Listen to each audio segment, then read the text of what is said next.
How many of you guys in here are already in real estate that own a house or a commercial building? Well, hold on. I ain't doing a question yet. Hold on. How many of you guys are in real estate that own an investment property that you own that's not a house you live in, but is either a residential or commercial property outside of your single family home? Raise your hand. Okay, cool. Now, how many of you guys are in construction and don't have any real estate? Don't have any real estate but are in construction? Raise your hand. Okay, now keep your hands up. How many of you guys are, unless you don't have any real estate shown, how many of you guys are in construction and own investment properties? Raise your hand. Okay, cool. Now, how many of you guys are in commercial real estate and own something in the commercial sector? 4 units of multifamily or more, warehouse, retail, office, mobile home parks, whatever it is. How many of you guys are in commercial real estate investing? Raise your hand. If you're in commercial real estate investing. Okay, nobody. All right. How many? One person, 2 people. Okay. How many of you guys want to get into commercial real estate? Okay, perfect. All of you guys need to be in commercial real estate. Every single one of you guys. 100% of you guys. Because let me ask this question another way. How many of you guys would love not to have to pay federal income taxes? Raise your hand. Okay, so I'm going to start off with something that we're going to end with at the end. And the reason why is I need your heads to kind of be thinking in the direction of what I'm going to be working with you guys on today. Okay?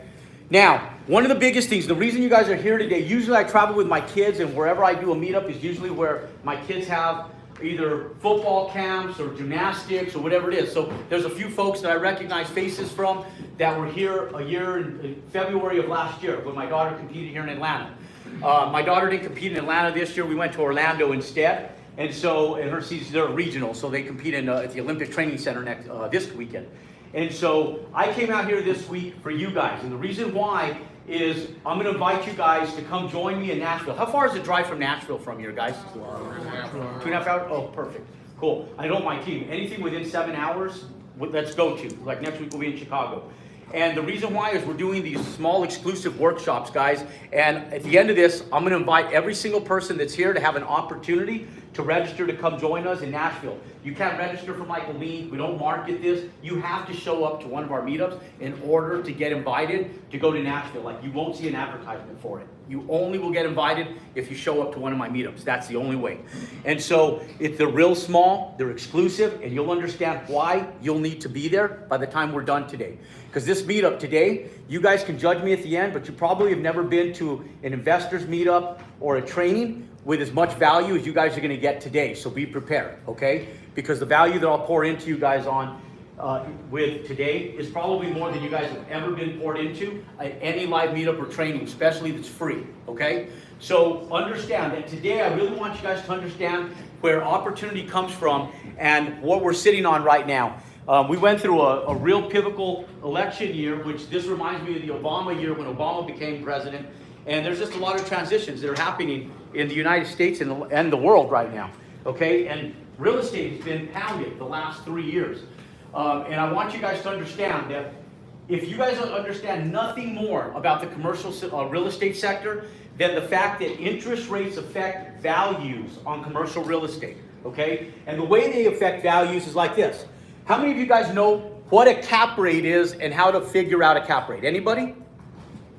Okay, just a few of you guys. It's okay if you don't, guys. I was worth over $25 million in real estate holdings in 2009, and I didn't know how to figure out a cap rate, and I really didn't even understand cap rates, and the vast majority of my net worth was in real estate. I would go in and traditionally buy real estate where I would look at the revenue that its potential was, and I'd say, okay, here's my acquisition price, and if the price made sense, I would just buy it. And I go, okay, I have enough cushion where I would just buy it. Didn't really understand cap rates, didn't understand banking, didn't really understand the attributes of understanding banking. And so I want you guys to understand just a couple small things about the commercial sector and where values come from, because you're going to need to know this when we talk about the multifamily at the end of this, okay? Now, when interest rates go up, so do cap rates, okay? Cap rates and interest rates have to go in equal alignment. Okay? Now, when interest rates and cap rates go up, values go down. Okay? And the reason why is because the more income that it takes to be able to service that debt, the less that asset is worth to a bank or an institution. Because if a bank and institution carries more liability, the higher those cap rates are, because the more it costs them for the money and the more it costs you for the money, and values go down. So just understand that back in 2000, when interest rates hit sub 3%, values were exponentially high. So if you take a 3% cap rate on an asset, okay? Now a cap rate is the return on investment on any asset. So like if you go out, you buy a big blue chip stock like Walmart or Boeing or any of the big corporations or like Verizon, the return on investment on that stock is the exact equivalence of what a cap rate is on a piece of real estate. So it's the percentage that you make on your money, provided you pay cash for that asset. So if you go in, you're getting a 3% cap rate on an asset, that means you're making a 3% return. So your return on a cash flow basis is lower, but the valuation of that asset is actually a lot higher. And so understand that the walls can be the same, the tenants can be the same, the revenue can be the same, everything is the same, but the value of that asset actually goes down. Okay, so if you have like a net income, and you guys can pull out your calculators right now. I just want you guys to see this. Let's say NOI, that's net operating income, divided by cap rate equals value, okay, of an asset. Now, if you go out and you have a net income, like let's say you have an asset that produces $200,000 in revenue, and the net income is $100,000. If you take 100K and you divide that by a 3% cap rate, back in 2020, what is 100,000 divided by 3%, guys? Pull out your phones and just divide that out for me. $3.3 million. Okay, so that equals $3.3 million. Okay, now if you take that exact same $100,000, nothing's changed, guys. Tenants, occupancy, nothing's changed except for the cap rate. What are interest rates at today? 6 to 7. 6 to 7%, right? Yep. So if we take a 6.5% cap rate, what is the value of this asset, provided it has the same income, same everything? 0.5. What is it? 1.5. 1.5? Yes.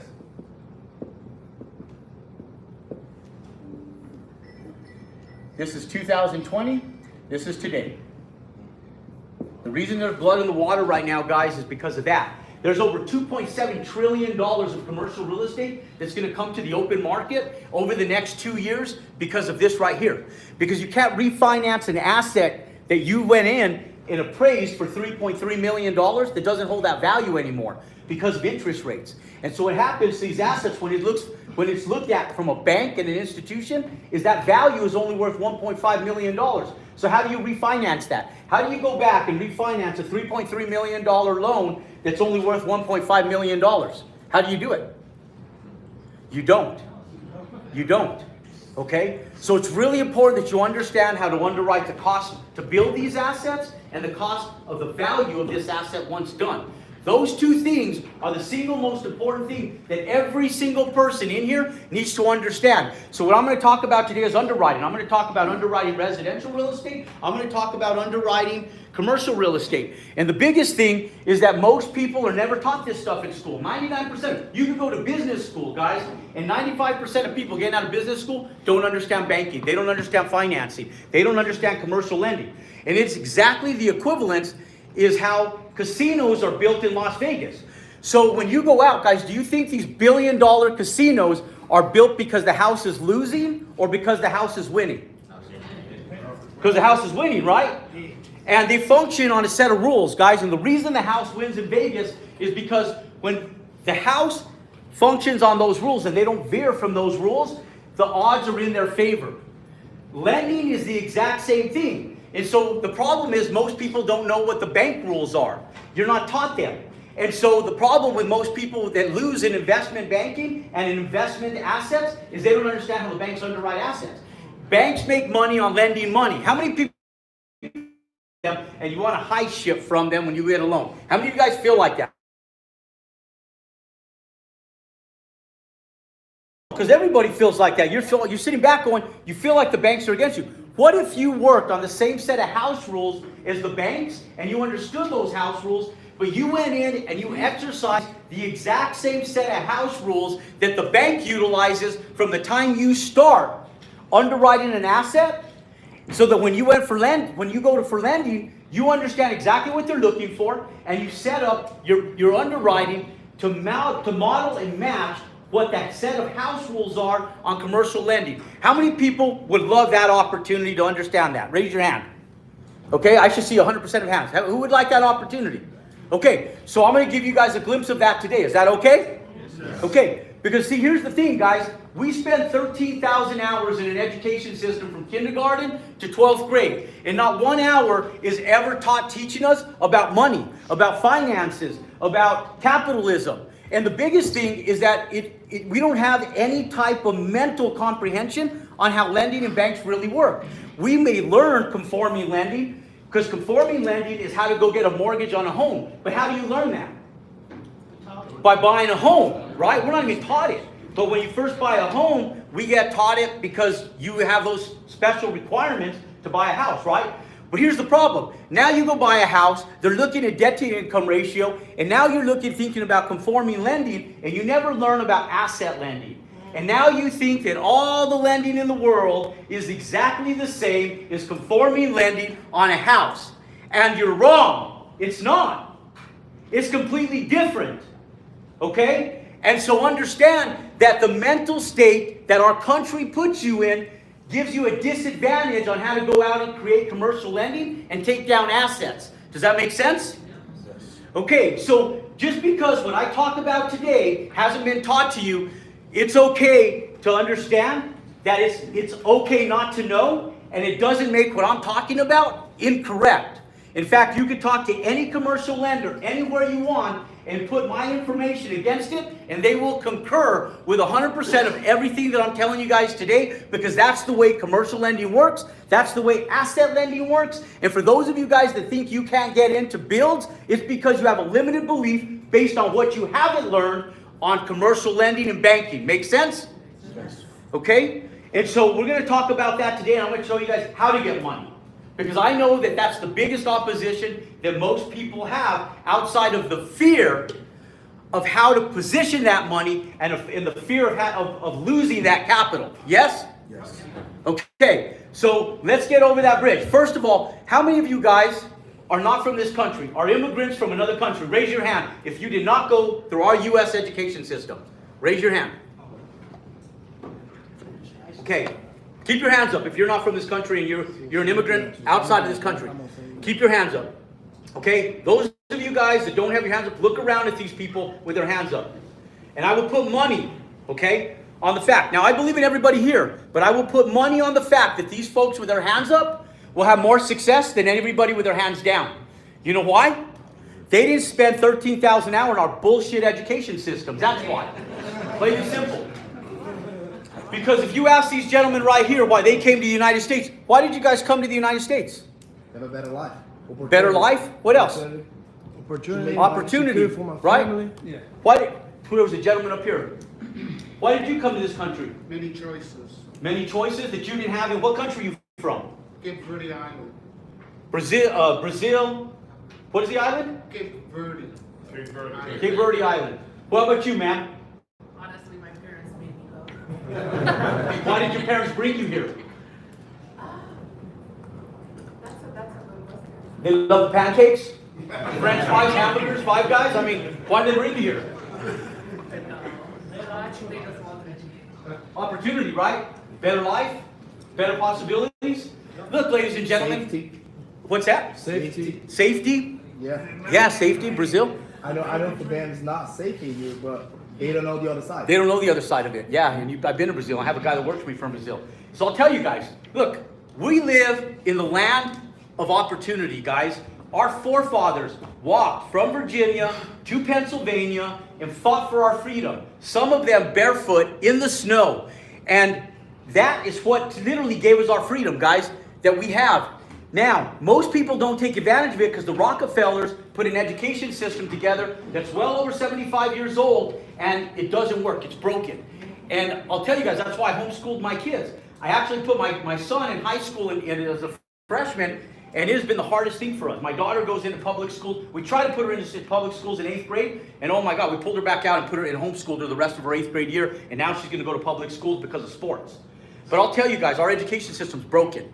And so one of the biggest attributes that people that are immigrants have over you guys that are born and raised in the United States is that we've crippled you guys through our education system. Thank God I was dyslexic and I couldn't friggin' read. Thank God I was a C student by the hair of my chinny chin chin, because I didn't learn shit anyways. So I got out of our education system, and I bit the entrepreneurial dream hook, line, and sinker at the age of 18 years old. So I've been self-employed for 32 years. And so to my benefit, I've been able to go out and do some pretty cool shit. And I'm going to share some of that with you guys today. I've been building since 1998. I've been self-employed since 1992.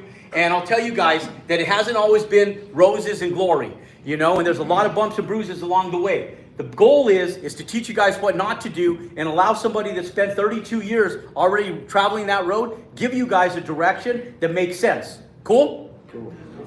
Cool. Now, look guys, we're going to buy land, we're going to build houses, because the biggest thing is most people in here have to make money. And they have to make better than average income, plain and simple. Make sense? Yep. Okay, so if I can get everybody in here with the capabilities, if you guys came in, how many people are interested in building a house and making 6 figures? Just raise your hand. Cool, every single house. Now, look guys, we're not putting spaceships on the moon. No one in here is as smart as Elon Musk. None of us have those capabilities for the most part. Maybe there is somebody special, but it definitely isn't me. We're not selling a pet rock and we're not selling NFTs, guys. We're building houses. No matter where you go across the United States, some of the most uneducated, non-sophisticated professionals are building houses, and they're making better incomes than most people that are sitting in this room. So the goal is to get you guys in a position where you know where you guys know what they know, but know it better, in a business model that streamlines where you guys know where profits are, to be able to keep you guys from ever having problems financially in this business sector. Does that make sense? Yes, sir. But ladies and gentlemen, it's houses. Okay? It's a real business. And so it's something that you can take to the grave with you. And it's something that I'm not just teaching you guys, but my kids are doing. You know, my son is a junior in high school, and we have 10 acres that I purchased. They don't know that I purchased it. I purchased it last year, and I'm selling it to them. The seller is an LLC that I own, is selling it to them on an owner contract, on an owner finance contract, one lot to my son, one lot to me, and one lot to my daughter. And I'm teaching them the exact same business model that I'm teaching you guys. Why? Because my son wants to coach football. But you know one thing, even if he coaches at the higher level, there is, especially with NIL deals now, there's no commitment level in the professional or college level anymore. And so there's no job security. So even if he wants to coach in high school, one, there's no money there. Two, if he goes out and coaches at the college level, you're as good as the season you have. They can cut you fast, and he's moving his family all over the country, right? Or even at the pro level, same damn thing. So I told my son, you go out, do what you love, but you got to learn 2 things. 1, how to build houses, and 2, you have to learn the investment asset game in multifamily. Make sense? So the same thing that I teach my kids is the same thing I'm going to teach you guys today. So if it's good enough for them, I guarantee you it's good enough for you guys. Okay, so let's get after it. I didn't build this business model for you guys, by the way. I built this business model for me. This is my business model. I accidentally built this business model. You know, you buy stuff, you go into business, you hope this shit works. You don't know what the hell you're doing when you go into business. How many people have been there? Anybody? Okay. Well, I was the largest Subway franchisee in southern Colorado, in central New Mexico for over a decade. I owned a ton of Subway stores. Shitty business, didn't want to do it. I was in it for just over a decade. We've owned beauty salons, we've owned concrete companies, still own my concrete company. Great business. We do over $14 million a year in concrete work, and we've been doing millions of dollars in sales in concrete since 1998. And it really falls in alignment with what we do building houses. And so we're selling that company next year. We were trying to sell it during COVID, didn't get it sold because of the pandemic, and now we're structuring to sell it again so that we have freedom and flexibility when my kids go to college here over the next few years. So look, guys, when we talk about building houses, when I built this business model, I just knew not to go after broke people. And so it was an accident. I was pouring a slab next door to a guy that was building a house. And we were pouring a slab for a foundation for another builder. Didn't ever talk to the builder. Their office had called us. We were pouring slabs for this builder. This guy shows up on a Harley-Davidson motorcycle in a Tommy Bahama shirt, all tattooed up, looked really cool. In the middle of the day, 2 days in a row, we happened to show up at the exact same time. God works in funny ways. And so the second day when I took recollection of him showing up like this, I'm like, what the fuck is this this guy do? I can't cuss too loud because TikTok will kick me off.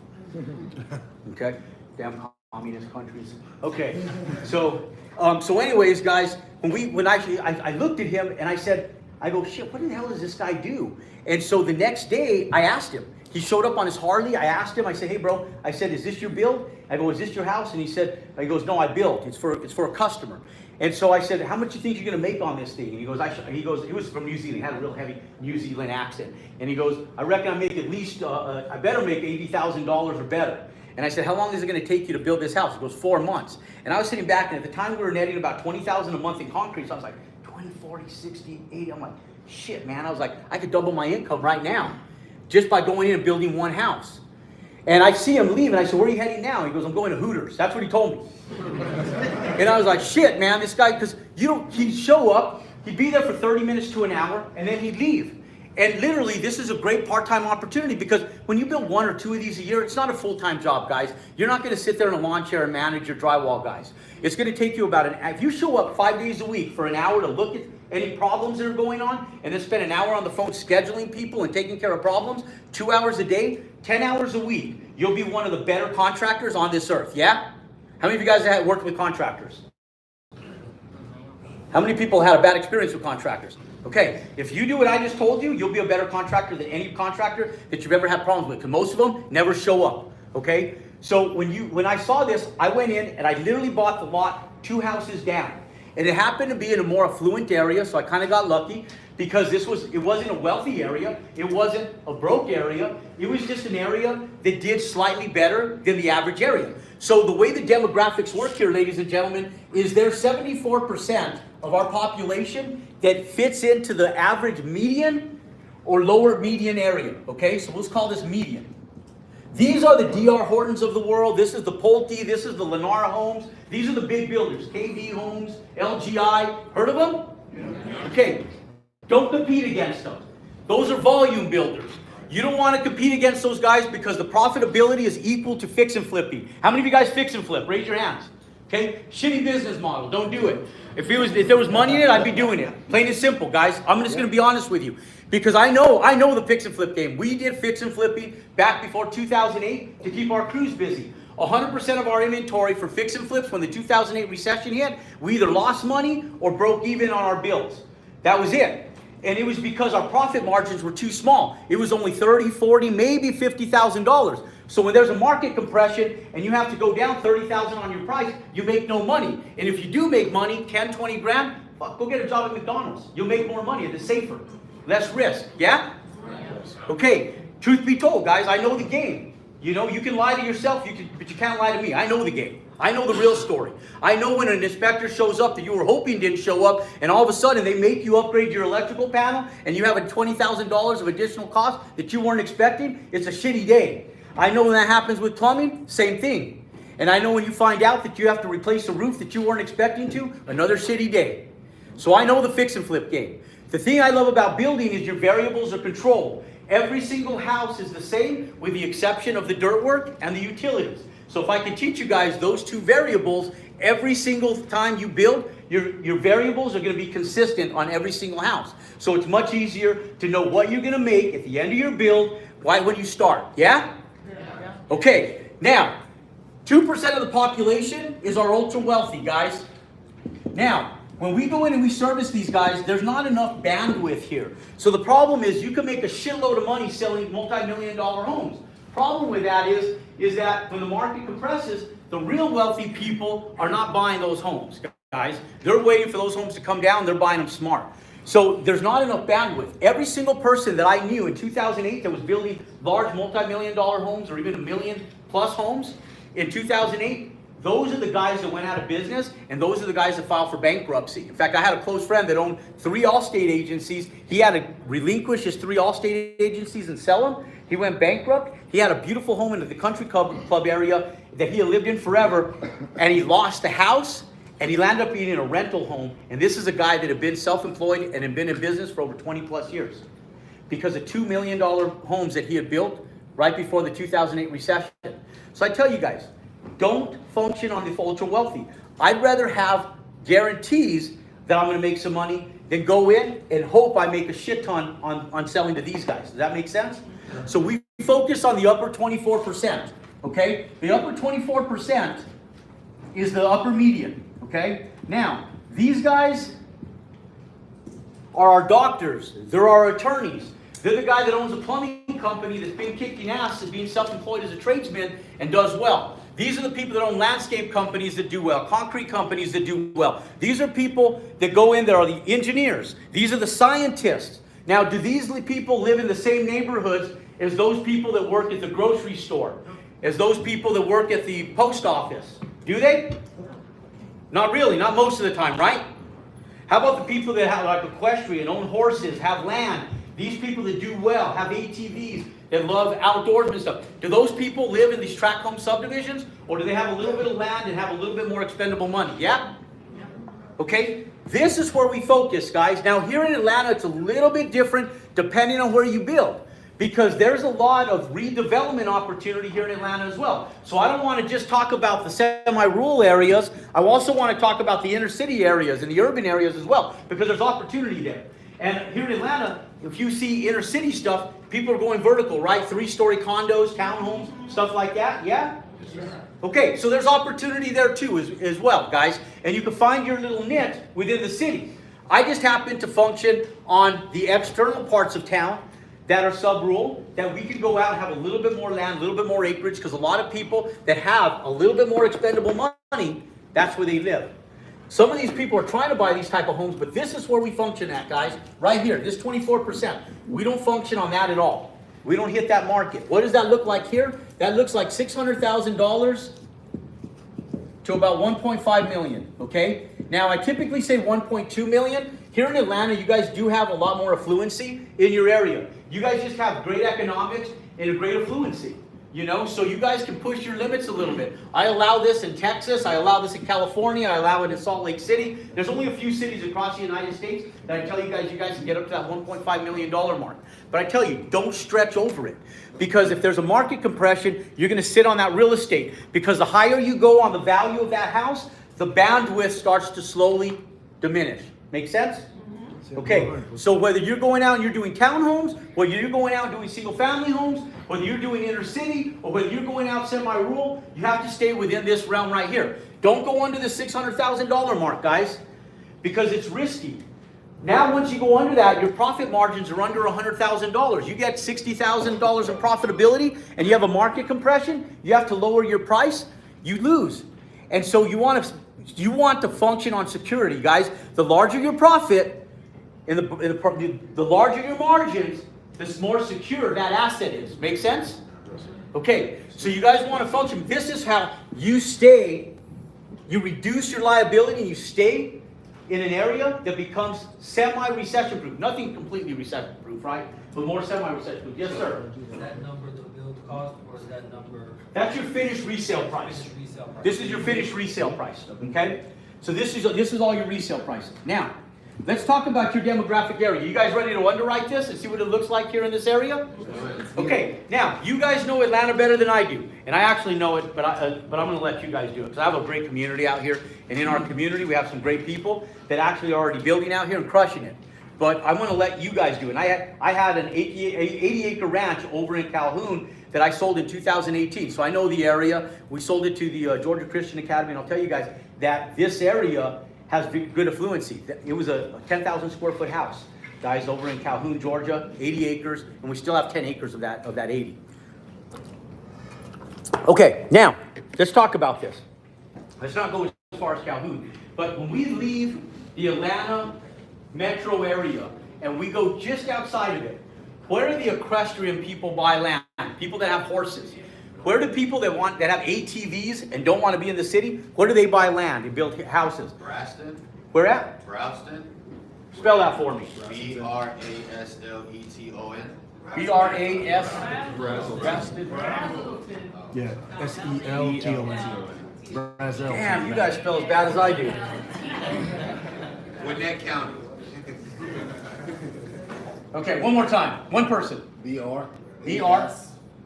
E-L. E-L. B-R-A. B-R-A. B-R-A. Let me follow you. B-R-A. You know what? You guys have no hope. Just leave. Here you go. Here you I'm go. just joking. Take a look at it. All right, bro. What you? BRAELTON. Okay. Now, where else, guys? Where else? There's more areas than this. The L before the S. What is it? The L before the S. Remove it. Take out. The L before the S? Just delete the L. Just delete that. There you go. Not even you. You see? Buford. Not. There you That go. was- That's it right there. Okay, cool. We got it. All right, we got it, guys. We're gonna do this. All right, Buford? Alpharetta coming. Yeah, Where at? Milton. Rhea? Fayette. Vea. F-A-Y. V-F-A-Y. FAYETTVILLE, Fayetteville or Fayette County, right? Fayetteville. Well, that's the hardest. Fayetteville. Look at it. Look at it again. That's Okay, impossible what to is it? spell. F-A-Y-E-L-L. Here again. Here again. Okay.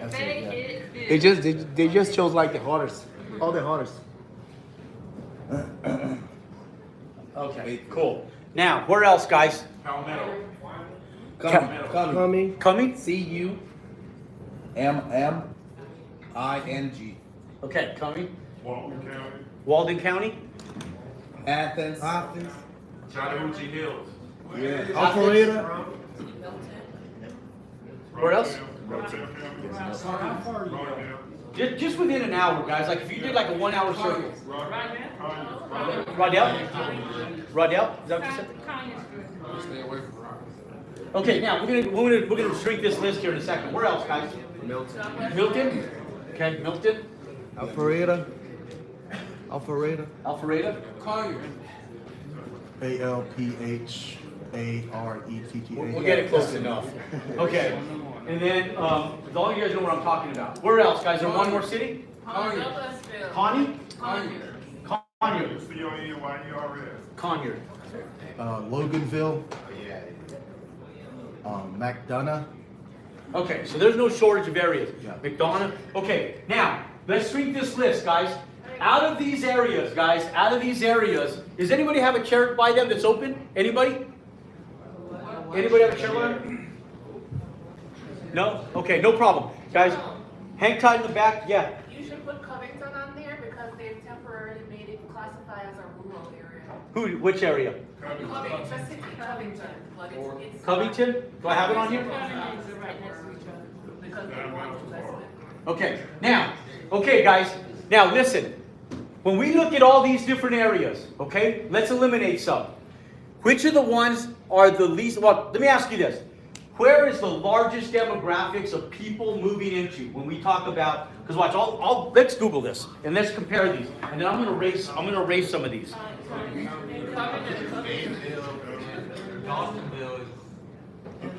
ChatGPT.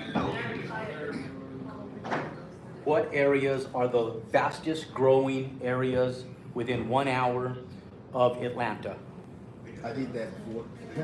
Okay, so Chamblee, Union City, McDowell, Peachtree City, Sugar Hill, and Powder Springs. And then there's a bunch more. There's a bunch more. Milton, Decatur, Newman, SUNY, Buford. There's a bunch. Mountain Park. There's a ton of them, right? So Atlanta's growing, right? Okay. Now, when we look at this, guys, which ones are the most affluent of these? When I say most affluent, I'm not talking about $4 million homes, but I also don't want to move you guys into an area where there's $400,000 and $500,000 homes either that are affordable.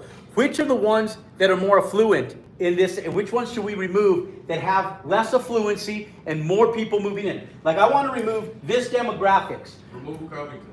Remove Covington? Okay, where did I do my eraser? Here it is. Okay, so remove Covington. Okay, where else? No, don't get rid of Conyer. Yeah, Conyers on the bottom there. Loganville, probably this. I'm gonna put some boxing gloves on you guys. No!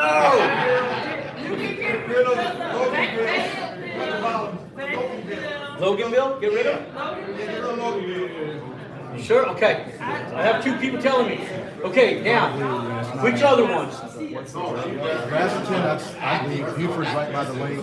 Fayetteville's debatable, but it's got all the new movie studios down there. On the southwest side. Okay, cool. Well, let me explain this to you guys. Okay? How much does a piece of land cost over in Brazelton? No, I mean, what's a lot though? What is it? How much is a lot? Just, it doesn't matter what the acreage is, just a pad site, just a lot for a house. 150? About 150 to 200? Okay, so 150 to 200K. Okay? How about Buford? Same. Same? Okay. Those are the same. Fayetteville? Fayetteville, you could get away from that 50 to 100. 50, 200? Some even cheaper if you You look up there at 200 to 5 and coming. 200 to 500? Yeah. Yes, 250. Okay. How about Walden County? I'm not. Get rid of it? Yeah, give How much? About 150 to 200? Well, there's people in here that know those counties, guys. We'll just get rid of them. Hey, how about Athens? How about Athens? 200 plus, 200 plus, 200. 200 plus? Okay, 200 plus? You are right by the school there, the big university. How about Riddell? Oh, Rockdale. Rydell? That can go off, yeah. Rockdale. it can Okay. So how much? go. For land. An average lot, like an average, in a good area, in a good area. You can, 1 acre good area, 30 to 40,000 in Rockdale. So we're taking that off. Decent Rockdale. Ain't make no money there. All right, sorry, man. Okay, how about Milton? 250 to 300. 250 to 300? Oh, that's okay, that's okay. Okay, and how about like Conyard? I think around that 50 to 125. 50 to 125? It's not really a high-end area by any means, but they do have some things going for them too. It's got a lot of rural. Okay, now, okay. Let's go off of these ones, guys. Let's go off of these ones. Now, when we go in, guys, listen.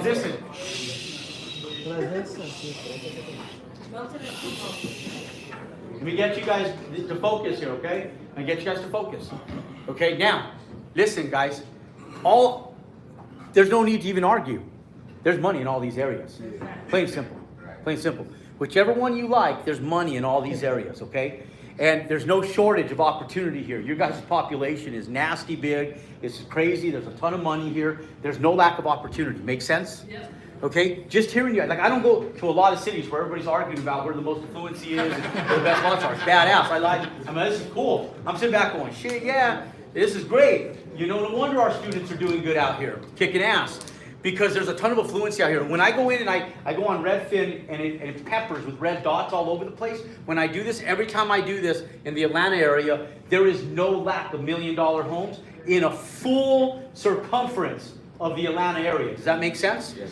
Typically, I'd see like a little bit of pepper that goes up like a northeast area, maybe a little bit on the west area, and there's just a little pepper of red dots. Atlanta's just like bam, and it's right in your face. Okay? And there's tons of affluency out here. Now here's the thing, you have to pay attention. These numbers scare most of you guys. They scare most of you guys. Don't be afraid of those numbers. You just don't understand banking and lending. Most people sit back and they'll say, oh, the lots are expensive. They're 150,000, they're 200,000. That's where I want you to go. Does that make sense? I don't want you to pay more than you need to. If you're going in and they're 150 to 200, you have to go in and you have to duplicate a business model. Most people sit back and they go, where do I look for land? You don't. You don't look for land. What you do first is you look for an area that supports your business model first. So the first thing you do is you look for affluency in an area that supports your business model. Looking for land doesn't matter, guys. If you can't make money and you find a lot and there's no money in that area, the lot's worthless. Doesn't matter how much you pay for it. Sometimes you can give me a piece of land, and even if the land is free, it isn't worth a shit. I can't use it for nothing if you can't make money. Make sense? And right now, when lending's hard and values have dropped, like I showed you here, land, for the most sakes, is worth absolutely nothing to a bank. In fact, the more the land value is, the harder it is to get that project to pencil because it's taking away from the stabilized value of the asset that's cash producing when you talk about commercial assets. When we're talking about homes, homes are going up in price. So where we make money first is in homes. Where we place money is in assets. Okay? Now, When we talk about affluency, guys, let's go into one of these areas and let's take one right down the middle. If you guys go in and understand that the land is always going to be someplace between 12 and 15% of the overall resale value. So if you go in and you're talking about $300,000 pieces of land, I just know immediately that those houses have to sell at 1.2 million or better. Because no builder is going to go in there and take on that risk for less than that. 100%. So when I'm on the phone with a broker and they tell me lots aren't going to be less than 300 grand, my first communication with them, they say houses must be selling for an excess of $1.2 million. And the first thing out of their mouth is, exactly. They're all selling for 1.5, 1.4, 1.6 million dollars. So it's an exact correlation to the overall resale price of the home. Does that make sense? Yes. Okay, so if we go in, we pay about $200,000 for a lot, I know that those homes have to be in excess of $1 million on the resale value. Otherwise, it's not worth building. It's too much risk. Like, you're not going to go pay $200,000 for a lot and then go build a $600,000 house. It's stupid. Nobody's going to do that, including you guys. Make sense? So what we look at is if we're going to go in, we're going to pay $150 to $175 for a lot, because I'm not going to let you guys pay on the high end. You guys have to go in and function right down the middle there. We can find some nice lots in any of these areas for probably $150 to $175, yeah? Yes. Okay, so if we pay $175 for the lot, okay, so we do a lot price at $175,000, okay? Now, I know that those homes at $175 are going to have to sell for at least 900 grand, okay? Now, I know what most people are thinking. A lot of people that are in here, there's probably a few of you guys that have plenty of affluency to live in a $900,000 home, and then there's probably a lot of you guys that are sitting back going, damn, I'd love to live in a $900,000 home, but I can't afford to yet. Does that make sense? Okay, so it doesn't matter if you can afford to, you're not going to live there. You're going to build it and sell the damn thing and make money, then you'll be able to afford to live there. Make sense? Okay, now let's talk about lending here in a second. So we talk about $175 for the lot. The resale value, guys, I'm going to get rid of some of this so I have some room to go in. You guys got the point on this, right? Okay, now,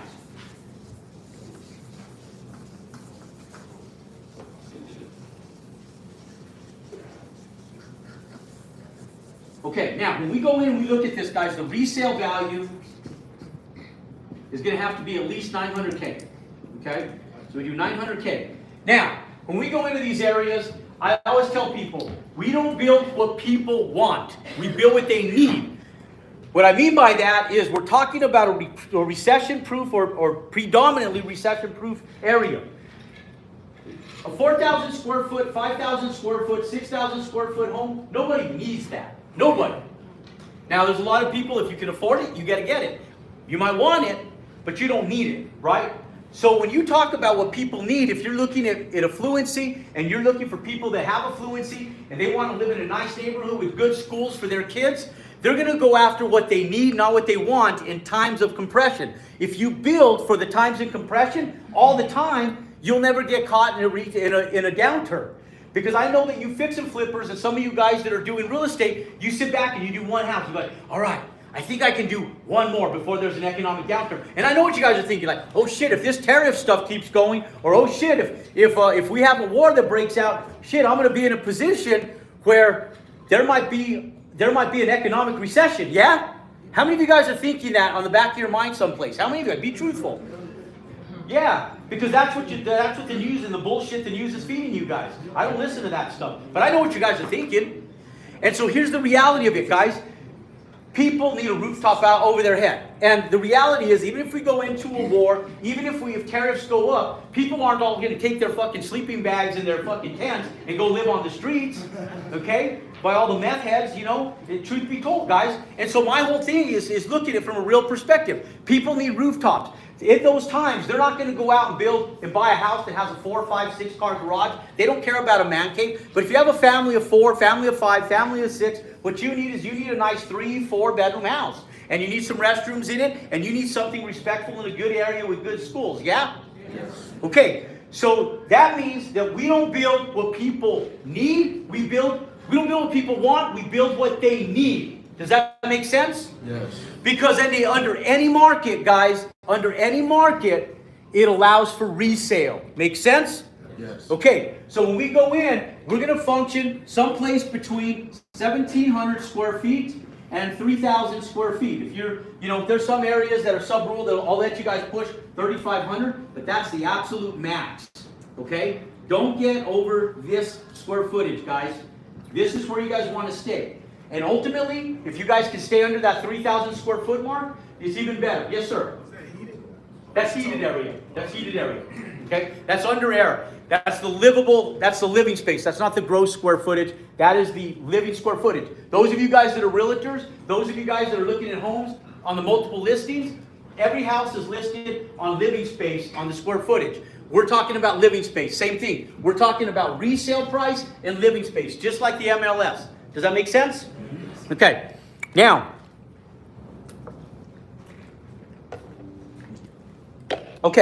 when we go in, guys, let's say that these houses, I like that 2,600 square foot mark. We need to build a nice damn house. On these areas, guys, these houses over here are going to be under 3,000 square feet, yeah? Yeah. Almost all of those. Okay, so if we go in, let's call it 2,600 square feet. So if we go in and we have a house that's $900,000, 2,600 square feet. Nice size house. The resale price is $900,000. Now, if we add that up, I want you guys to stay, especially here, guys. I always tell people, try to get areas that are selling for at least $300 a square foot or greater. Okay? You can make $285 a square foot work, even $275 a square foot work. You just have to manage better because your profitability gets a little bit more compressed. Does that make sense? Okay, now, when we get over $300 a square foot, that's where profitability comes. There's areas out here, guys, that homes are selling for in excess of $600 a square foot. Now, most of these areas, they're going to be about $300 to $350 a square foot on new builds. Yes or no? Who's a realtor in here? Who's a realtor that deals in these areas? How much are homes in some of these more affluent areas selling for per square foot? How much? Minimum 300. So that's new build, guys. Like, you might be able to go out and find older homes at $265 a square foot, $275, $285 a square foot. New builds are different. They're about 15% higher on resale price than pre-existing homes. So if you go out and you're comping pre-existing homes against them, just add 15% to that, and that's about what new homes are going to sell in comparison to pre-existing homes. So when we go in, we have 2,600 square feet divided, or $900,000 divided by 2,600. So 900,000 divided by 2,600, that's about $346 a square foot. I just want to make sure I'm checking my numbers. Realtors, brokers, is that reasonable? Is that a reasonable resale price, or am I skewed? Should we make that house 2,700 square feet? Let's do 2,700 square feet so we even compress our profits even more. Okay? I'm stressing. I want to stress my business model. Is that okay? Can we stress it? Let's stress it. Let's get to 2,700 square feet. Let's lower our price per square foot. And let's build a 2,700 square foot house at $900K. And we still pay $175 for the lot. Now, the average cost to build, guys, nationwide is $141 a square foot. Here in Atlanta, it's going to cost you guys a little bit more to build this product. You're not building a tract home. We're not competing against DR Horton and Pulte. You're going to have nicer shower surrounds. You're going to have nicer kitchens, nicer appliances, and nicer fixtures. The house itself, the quality of it, is going to be very similar. We might do slightly taller ceilings in the family rooms where DR Horton and Pulte are maybe putting in 9-foot ceilings. You might put in 10 in the family rooms and kitchens. You guys might put in 10 or 12-foot ceilings and just give a little tiny bit more. And it really depends on the demographical area. How do you know what you put in?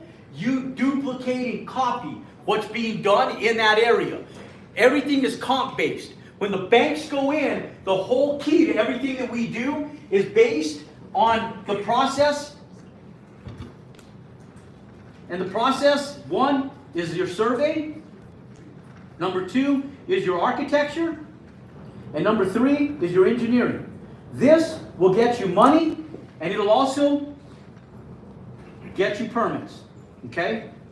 Which are both applied for at the exact same time, okay? Process will get you you need a survey, you need architecture, and you need engineering. You need all three of those things. Without those three things, you can't get money and you can't go out and get permits. Make sense? Yes. Okay, now, when we go in, guess what the banks, remember what I said in the beginning of the training today? That you have to function like the house at the casinos and the banks. You guys have to go in and simply get the comps in the area that you're building. I happened to be in Nashville 3 weeks ago. There's a gentleman that I've been working with because he's been working with my son, so I have biasly taken predominant interest in him. And he's over in Murfreesboro, which is where Mid-Tennessee University is, where they just offered my son a scholarship to go play football. And so when we were down there, I told the coach, because exactly what I told you guys, my son sat back when we left. He goes, Dad, he goes, I want to be a coach, but all these coaches want to do real estate. He's like, maybe I should start paying attention a little more to the real estate. I'm like, because all his coaches were in my program, all of them. His high school coaches. I was sitting out there with Coach Rideout. I was sitting with his coach on the phone just before I came in here because they're all building houses now, and I'm helping them. You know why? Because they want to retire, man, and these guys don't know how to retire otherwise. And so all these coaches are doing the same damn thing that I'm teaching you guys, and they're all building. And so I go down to Murfreesboro, and I call this, he put some comps together, like $285 a square foot. And I said, that doesn't work. I know there's more affluent areas. I drove down there. I talked to the broker, got him on the phone. And when we went down, you guys go to YouTube. If you guys don't subscribe to my YouTube channel, you're freaking crazy. You guys have to subscribe to my Instagram, my YouTube channel. There is so much free content on there. You're absolutely nuts if you're not watching that shit. So I did a video where I documented the whole process on my son's phone. My phone died, and I recorded little clips. My team put it into a collaboration video, and it shows you guys exactly how to go find land in your exact area. And it's only about like a 10-minute video of a bunch of different 30-second and 1-minute clips, and I walk you through my day over in Murfreesboro and how I find land. And so we go out there, we found an area, and I roll into the subdivision, and I go, this is our business model. It took me 1 hour, guys. I've never been south of Nashville. When I fly into Nashville, I go to Nashville, and I leave. I've been down to Murfreesboro 1 time. When I went down there for my son, it took me 1 hour to find our business model and the exact subdivision where Cornelius is building is just tied up a lot yesterday. Okay? Just a couple weeks ago, guys. And when we went in there, he goes, what do I build? I said, go in and find the architects with these homes right here. You're going to build exactly what these guys are building already. The business model is proven. The houses are selling for $950,000 to $1 million, and the lots are about $200,000. Pay $185,000 for it. And I said, look, Cornelius, don't reinvent the model. Get one of these floor plans, go in and change the elevation slightly. Like I told him, I like that house. That house is nice, it's pretty. That has a sexier look to it than this other ones.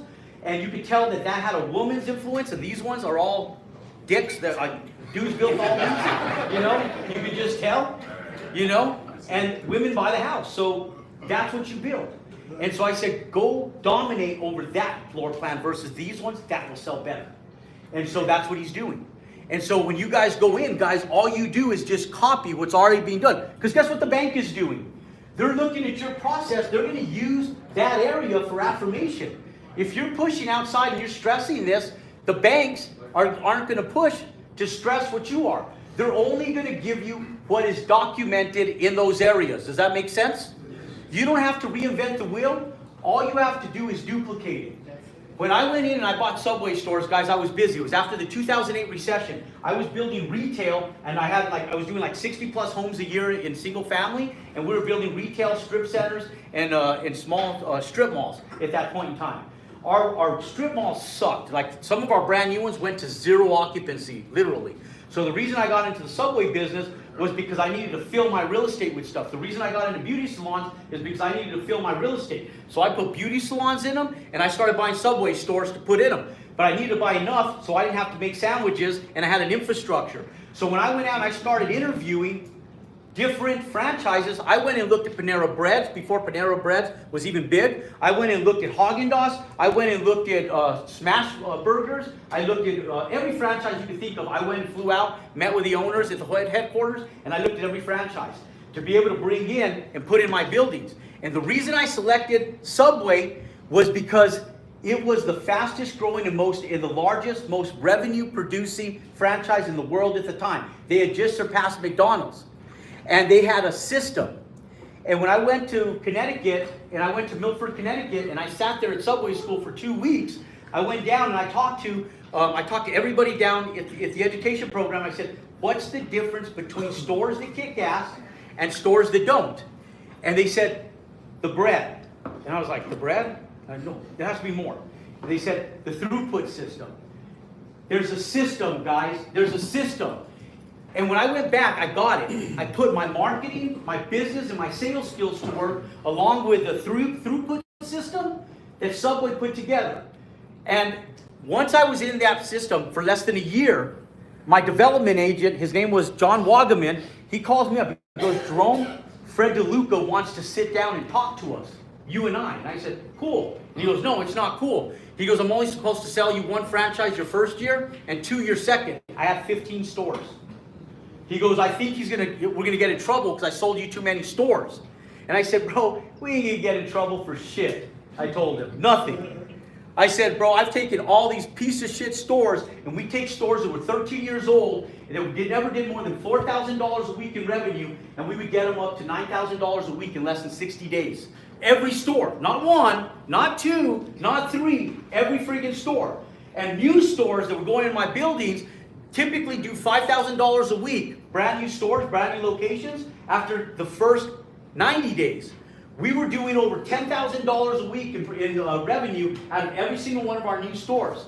And we took our mall stores that were doing like $10,000 a week up to like $15,000 a week. And Fred DeLuca wanted to come down and meet me and say, to know what the hell I was doing and how my stores were growing from $4,000 a week all the way up to $9,000 a week in less than 60 days, and what we were doing different than his other franchisees.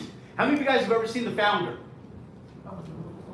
Ray Kroc, McDonald's. You guys ever seen that? Okay, what did the first franchisees do? They started selling what out of their franchises? Hamburgers. No, what did they start selling? They're supposed to be selling hamburgers. What did the first franchisees do? They started selling chicken out of the McDonald's. What happened to those franchisees? They took them back. Guys, I told Fred, when we sat down before Fred DeLuca passed away of leukemia, I sat down with Fred. I said, you know, Fred, I said, the reason I picked Subway, I could have picked any stores. I was buying them cash. I said, look, the reason I picked Subway is because you have a proven system. It isn't Jerome's way. It's not Mike's way. It's not Susan's way. It's friggin' Subway. I needed a system that was duplicatable, that worked. I didn't want to reinvent the wheel. I wanted to simply duplicate what you had already put together. My mentor, Bill, years ago, it taught me not to reinvent the wheel, to duplicate a system, guys. And the thing is that most people in here are stubborn, and you guys push systems. You guys are like the first franchisees of McDonald's. You guys are trying to put chicken in McDonald's. McDonald's doesn't sell chicken. You know why In-N-Out Burger has worked so well? Because they've kept it simple, guys. If you keep it simple and you duplicate it, that's what the banks want to see. That's how you get money. Does that make sense? Okay? Now, how many of you guys can afford to get in a $900,000 bill? Raise your hand. Get your hands up. Every single person sitting here, get your hands up. Can you afford to get into a $900,000 bill? I want to see every hand, and I want to see every hand. Get your hands up, guys. And I want to see your heads going like this. Every single hand in here. Get your hands up. You guys over here, get your hands up. Go like this. Go, yes, I can afford to get into a $900,000 bill. You can't afford not to. Put your hands down. Let me tell you why. Let me explain to you how. Okay? Let me explain to you how. Now, when we go in here, guys, this is what you have to pay attention to. The build cost is going to be right around $170 a square foot. Okay? 170 times 2,700. The average cost to build is $140 a square foot nationwide. Now, with that said, you guys are going to land up building these houses at about $155 to $160 a square foot. Okay? But most of you guys do not have the experience that the bank is going to require on your first build unless you're already a contractor and you have experience. So that means you're going to have to hire a general contractor. It's called the process of 30. I share with you guys how to onboard general contractors. There's a few different ways you can hire them, and there's a few different ways that you pay them. I performed as a general contractor for the vast majority of my career. I only perform as a general contractor on about 3 to 4 homes a year anymore. Everything else that I build, when you guys go in and see my big multifamily on all my platforms, I'm not the general contractor on that anymore. I hire 100% of my GCs. My Kirkland project, which is single family homes, but we had 24 of them, I wasn't the GC, I hired a GC. Does that make sense? And the same process that I use is the same process that you guys will use to onboard your GCs. So when I go into a city and I onboard a GC, I know how to onboard a GC. Now, have we had to fire some? Yeah, we have. but very few and very far from, because we know how to hire them. And the thing is, if you guys know how to hire professionals, you guys will be successful doing it. And the biggest thing is you guys are going to need them for your first 2 bills. Does that make sense? So you're going to have to give a little bit more away. So why are you going to have to be building a house for 155 to 160 and paying 170? Because you got to pay a GC. Make sense? Okay, let's even push this. Let's say your GC charges you a little bit more. Let's go to 175 a square foot. I want to stress my business model. Okay, 175. Okay, 175 times 2,700. What's that price?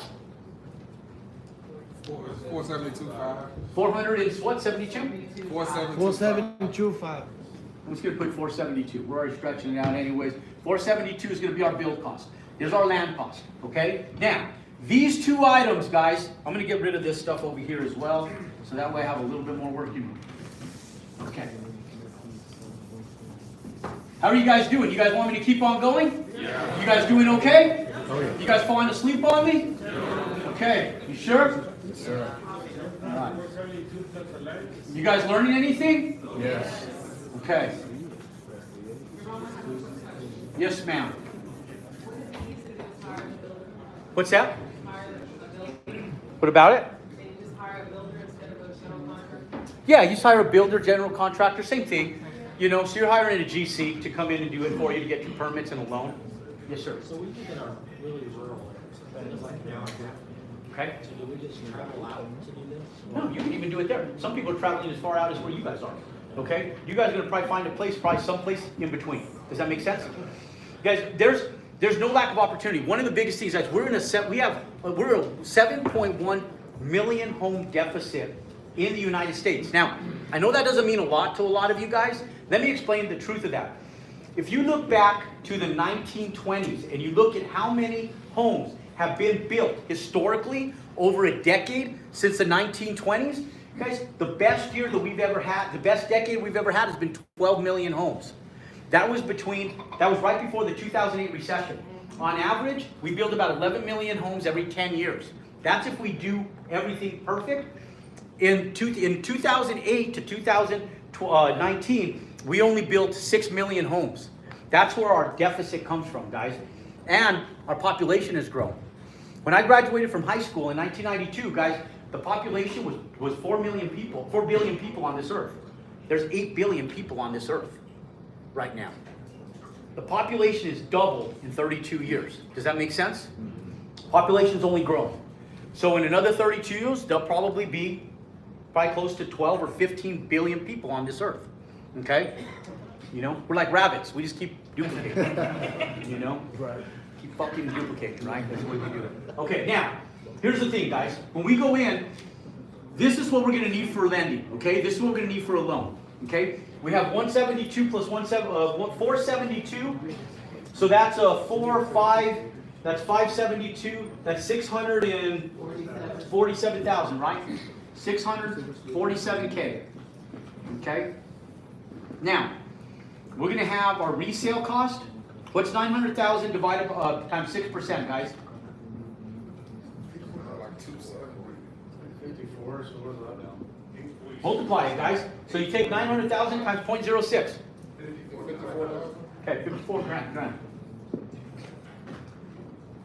54K. Your loan amount, your proceeds, you're going to pay about 20 grand for lending. 54K.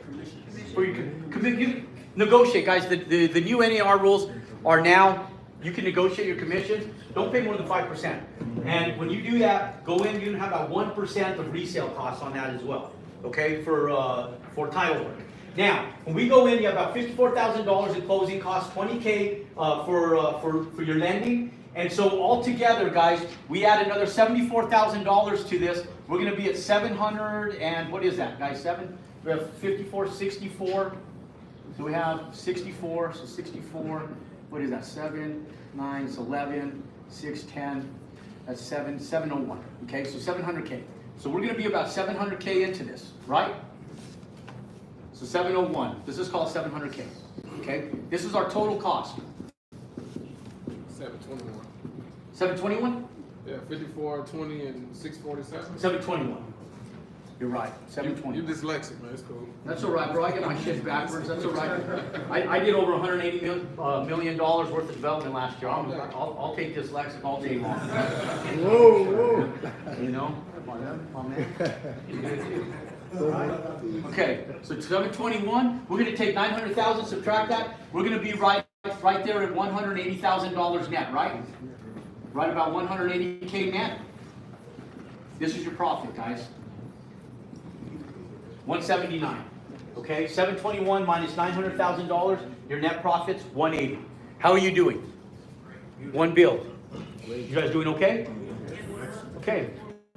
What's that? 6 months, 6-month build. Yes, sir. I'm sorry? Yeah, sorry, we can't hear. Is that better?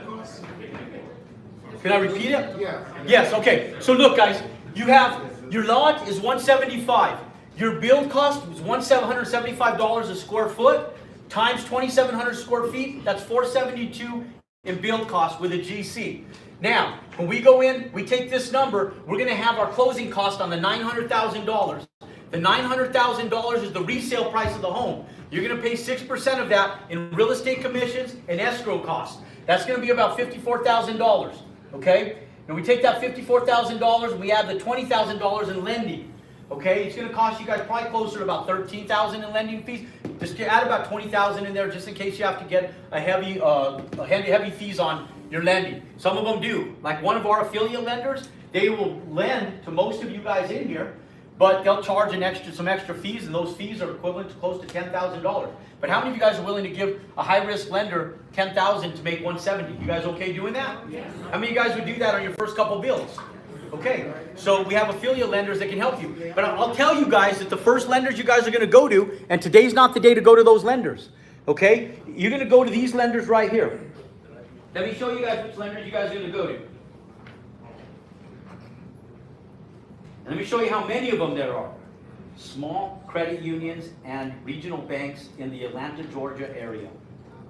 Okay, you guys ever heard of Delta Community Credit Union? Yeah. Pinnacle Credit Union? Yeah. Wings Credit Union? Wait, can you go a little slower? Oh, don't worry. You can just Google it. But just don't worry. You guys don't have to write them down. You guys all have Google too. Unless you have a dumb phone. I got a smartphone. Okay? So, Family First Credit Union, First Choice Credit Union, Bond Community Federal Credit Union, Associated Credit Union, Credit Union of Georgia. There's more Delta Community Credit Union, another Pinnacle, Georgia United Credit Union, the Southern Credit Union, Associated Credit Union, Warner Brothers, APCU, Credit Union 1. There's LGE Community Credit Union, Self-Help Credit Union. There's Southern Energy Credit Union of Georgia, CDC Federal Credit Union, Georgia United Credit Union, Associated Credit Union, Center Park Credit Union. There's Peach State, we hit that one already. There's a ton of them. Georgia Owned Credit Union, Georgia United Credit Union, Navy Federal Credit Union. There's no lack of credit union, right? All right? And here's why I say that, guys. I got you in a second. Here's why I tell you guys that. Listen, people will sit back and they'll restrict themselves because they'll go talk to one lender. Okay? All lenders function on different business models, ladies and gentlemen. All lenders. And so let me tell you guys something. That if they tell you no, you go to the next one. Because there is a credit union local lender by you that will lend to you that falls right into this. Because it's your local banks, your community banks, your local community credit unions, they are non-for-profit. They are owned by their members. Does that make sense? And the one thing that I love about small regional banks and credit unions is you're a human being, you're not a number. You go to Wells Fargo, you go to any of these other places, you're just a number, man. All your paperwork goes to another state and they underwrite you as a piece of paper. The chances of you guys getting lending from those type of banks is very slim and none. Those are the banks that you guys are thinking of. Those are the banks that you guys are outreaching to. Those are the wrong banks to talk to on these bills. You need to be a human being where they have a round table and their underwriting team is right there in that facility. So that way you have a personal influence on your own loan. And so that way, if you're like an Eddie, an Eddie Gutierrez, who was a firefighter when he started with me 3 years ago, and had been so for 22 years, and was making $68,000 a year as a firefighter, he could go in and get a construction loan on his first bill. Eddie retired from the fire department in August of this year. He went in as a firefighter, guys. Last year, he built 4 homes. He was netting $280,000 per home. 2 years ago, not 24, but 23, he landed up selling 3 homes, bought a commercial building to save on taxes, hit millionaire status last year, 3 years working with me. Firefighter, guys. Firefighter. Amazing. Woo! Yeah, right? Yeah, it's amazing. There's a young lady, her name is Miranda. Stay-at-home mom, she was doing fix and flips. She's a mother of 4, her husband works in the tech world, doesn't know anything about construction, doesn't know anything about building. She took on some fix and flips, did horrible at them. When she came into our community, she said, my credit's trash. She goes, I ruined it doing fix and flips. She goes, I'm horrible with paperwork. I joked with everybody in our community call and said, no one partner with Miranda. And we all joked about it. Now, guys, Miranda gave up 50% of her profit to a hard money lender on her first 2 builds, guys. 50%. How many of you guys would give up 50% of your profit? Okay? She went in, guys. She had a builder. She had a gentleman that lent her 100% of the money. And she did 2 builds with him. She netted $260 per build. She did 2 bills. She netted $130, gave her hard money guy $130,000. After the second bill, I said, no more. You have to go to a bank now, Miranda. And she went back and she started her 3rd build. And I go, what bank are you using? She goes, I'm still using my hard money lender. And I go, what? She goes, no. She goes, Jerome, he's doing it at 10% now. She goes, I don't have to give him 10%, and he's financing all my homes. I said, good job. So she's still making $260 a house, and she went out, she's still netting about $230,000 per home, right? Last year, guys, she's been working with me for 2 years. She's part of our Build Wealth community. Our Build Wealth community, these people pay $30,000 a year to be a part of our Build Wealth community, guys. She's been a part of my Build Wealth community for 2 years, guys. Last year, she built 6 homes, sold 4 before the end of the year, and hit millionaire status. Stay-at-home mom, mother of 4, guys. Amazing. 100% all woman out there doing it herself, without her husband's influence or anything. She's friggin' crushing it, guys. We're gonna have people like Bruno, Immigrant from New England. He came in 8 years ago. He opened up a pizzeria down in Little Rock, Arkansas. He didn't go into single family homes, he went straight into multifamily. He did a 27-unit apartment complex this year. He's only been working with us for 14 months, guys, 14 months. He started this build 9 months ago, he finished it, has it sold, it's under contract, and he's set to close before our Nashville event. Bruno will be in Nashville. Immigrant, guys, came over here with no money. Opened up a little pizzeria in Little Rock, Arkansas, and less than a year later, he's selling that 27 unit, $1.7 million net profit, guys. I told him you're bringing the settlement statement through our business model leadership. Didn't build any houses, went straight into multifamily. He has a 56 unit under construction right now. He just got permits on and just broke ground on a couple weeks ago. I was just with him at our Scottsdale, our Build Wealth event in Scottsdale this past weekend. Okay, I even let him drive my Lamborghini when we were up there. I drive it, and I said, yeah, you can afford to pay for it if you wreck it. Right? And so and then I got so many stories, man. Rich Maine, he owned a glass and glazing company and a swimming pool company in Tucson. Rich Maine's on his 2nd house. He's netting about 200 grand per bill. We got the Sargents, Ashley and Stephen Sargent. They came in. She owned an event planning company for weddings, and I'm not sure what Stephen did, but he owned a window company. He sold like residential windows. And he came in, they just finished, they're working on their first build, they're set to make about $240,000. They actually partnered with Miranda on this build. Miranda actually helped them get into their first build. And so they'll be up there. I can go back and go on and on and on about a ton of different people, guys, nationwide, that are friggin' crushing it. They come from average walks of life. The only difference between those people and you guys is they got started a year ago, 2 years ago, and you guys will get to meet a ton of them up in Nashville. I bring those people in for free because when you guys come in, and our Nashville event is all about underwriting. We're gonna go in, we're gonna teach you guys how to underwrite these things, okay? And here's why. Because most of you guys don't know how to get money. So let me explain to you guys how to get money. And when you guys come into Nashville, you guys will be able to sit, and I'm gonna do the training in Nashville.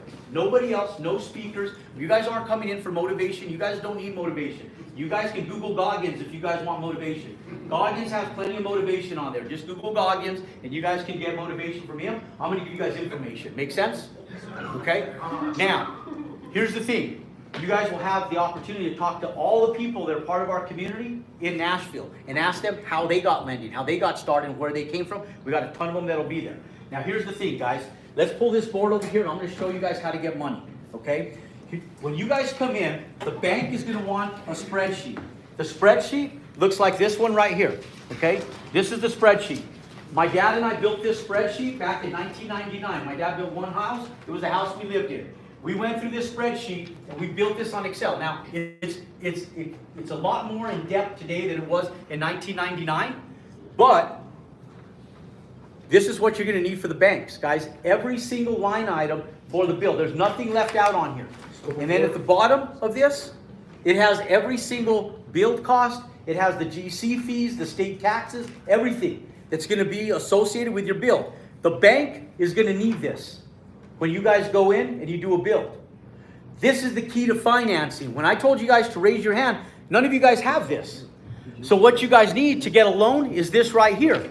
You go in and you get the resale comps and you're going to underwrite this amount right here, because this is what you need to build this house. That's $647,000. These are bypass money. These don't get incurred until you sell the house. Even the monthly payments, it's called interest reserve. That's not going to come out of your pocket monthly. It's going to be paid on the back end. Now, when we go in and we do this, guys, we're going to go in, we're going to underwrite everything. We're going to underwrite the cost of the land, the dirt work, the framing, the windows, the doors, the electrical, the plumbing, the roof, the drywall, the flooring, the showers, the appliances, you name it. It's all on there. Okay? Now, this spreadsheet is going to be for you. And when we go in and we do this, guys, you're going to underwrite that at $647,000. Okay? Now, asset lending. We have a second spreadsheet, guys. This one's for the bank. On this spreadsheet, it's going to have the exact same items. The land, the dirt, the fixtures, the drywall, the framing, the roofing, the electrical, the plumbing, all the way down. On this one, you're going to add a management fee, you're going to add a development fee, and you're going to inflate this by about 15 to 20%. The reason why is nobody in here works for free. Nobody. Okay? Nobody. And the banks understand that. So when we go in and we're looking at a $900,000 house, the banks are going to underwrite this based on the value of the asset after you go through the process. The reason you can't get money and the reason you can't get permits until you do this is because the bank doesn't know what you have, they don't know where you're at, and they can't underwrite and assess what they're going to lend on until you provide that to them. Does that make sense? Yes. Okay, now, we take all this information in a rolled up set of plans or electronically to the bank. The bank's going to underwrite it. You've already done it. You've already affirmed that $900,000 for this 2,700 square foot house is what is sellable in that area. Now, we stressed our business model. Truth be told, you guys will probably make closer to about $225 on this build. But let's just do it at $180, guys. That's life-changing for most people sitting in here. When we go to the bank, we're going to underwrite this, and they're looking at it at a $900,000 asset.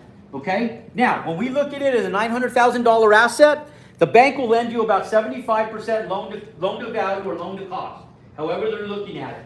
Now, most of them will look at it from a loan to cost perspective. So if on this spreadsheet, we walk in with even $20,000 in equity, and even if we underwrite this at $880,000 on the cost to build, and we take 75% of that, we take $880,000, 880 times 0.75, that's $660,000, okay? So the bank will give you, based on 75% loan to cost, they'll give you $660,000. How much do you need to build the house, including the land, guys? $647,000.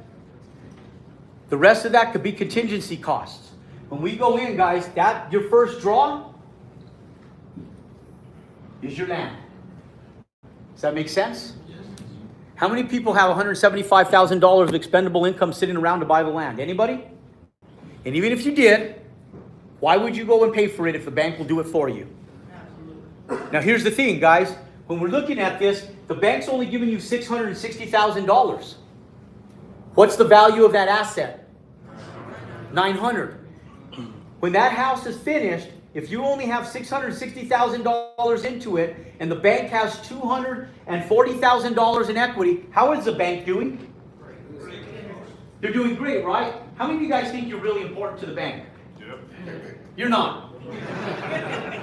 They could give a shit less about you. All you are is the person that's going to write that check. Banks lend based on asset values. Does that make sense? Remember what I showed you guys here? They're not lending on that anymore. You can't sit back and go, hey, Mr. Banker, Mr. Banker, Mr. Banker, I'm a good guy, and I do have an 800 credit score, or I'm going to not have one pretty soon. And no matter how good of a guy or gal you are, if that asset's only worth $1.5 million, they ain't lending you on a $3.3 million loan. Make sense? It's all based on asset value. They don't teach you this in school. Truth be told, ladies and gentlemen, you have to go in and create value in the equity on that bill. Most people think they have to have that 20%, that 25% in equity, in cash. Most people are sitting back, and the biggest question, even when people are working with it, they're like, Jerome, how do I get that 25%? Go flip burgers. Do it two ways, guys. You could come in, cash out of pocket, or you can come in and create equity through the process of entitlements. And once you have the equity, $900,000, and you collateralize the equity of an asset, the 25% comes from the equity you build in a finished asset value. Does that make sense? Yes. They're not just going to dump $660,000 in your bank account. They're going to do it on draws as that asset is being built. The first draw is the land, second's for the dirt work and the foundation, the third one might be the plumbing, roofing, mechanical, and electric, the next one might be for the framing, and so forth and so on. Does that make sense? And as you build that, it's going to give you draws to finish that asset. By the time you're done, the bank has $660,000 of their money in that asset, or $647,000, and now you go in and you sell that for $900,000. They're collateralizing the asset. They could give a shit less about you. Even if you have a 900, 800, 5,000 credit score, you know I'm exaggerating, right? If you have a perfect damn credit score in the 800s, guys, but you don't have an asset that can hold the value, they can care less. They care more about the asset than they do about you. You're less relevant than you think you are. Does that make sense? The reason immigrants, they won't complicate this. These guys are getting it. They're sitting back going, boom, I got it. Now they're going to go back out and they're going to be gullible enough to follow the process, and they'll be successful doing it because that's how banks underwrite assets. You have to function like the house. Yes, sir. I thought maybe most of us thought that banks require you to purchase the land, then they would fund the build. Is that typically how it's done? You can if you want. Not that I want to. I'm just Yeah, you can. Yeah, they love that. But that ain't necessarily the case. That ain't the way Eddie did it. That ain't the way Josh Gomez did it. Josh Gomez, his wife is a UFC fighter. She was one of the first women UFC pros, top 3 in the world, Michelle Watterson. She was trying to replace her UFC income. None of these guys came in and bought the land. You talk to Miranda, none of them, guys. None of them. Not one of them. When you go in, guys, the bank, Ridenhour, my son's coach, he's still. He goes, when I talk to the banks, even today, I told him, just go down and start talking to these guys. These guys, when they go in, it's a limited roadblock for you guys. Stop limiting your bandwidth. If you go into a bank and they require that, you go to the next bank, institution. Some will. And if they do, you just go to the next one. Does that make sense? We have affiliate lenders. In fact, we'll be on the phone with them tomorrow. That come in, guys, and they'll lend to people like you guys, exactly like this business model right here. Okay? So all you have to do is, some banks, it won't work for. But a lot of them, it will.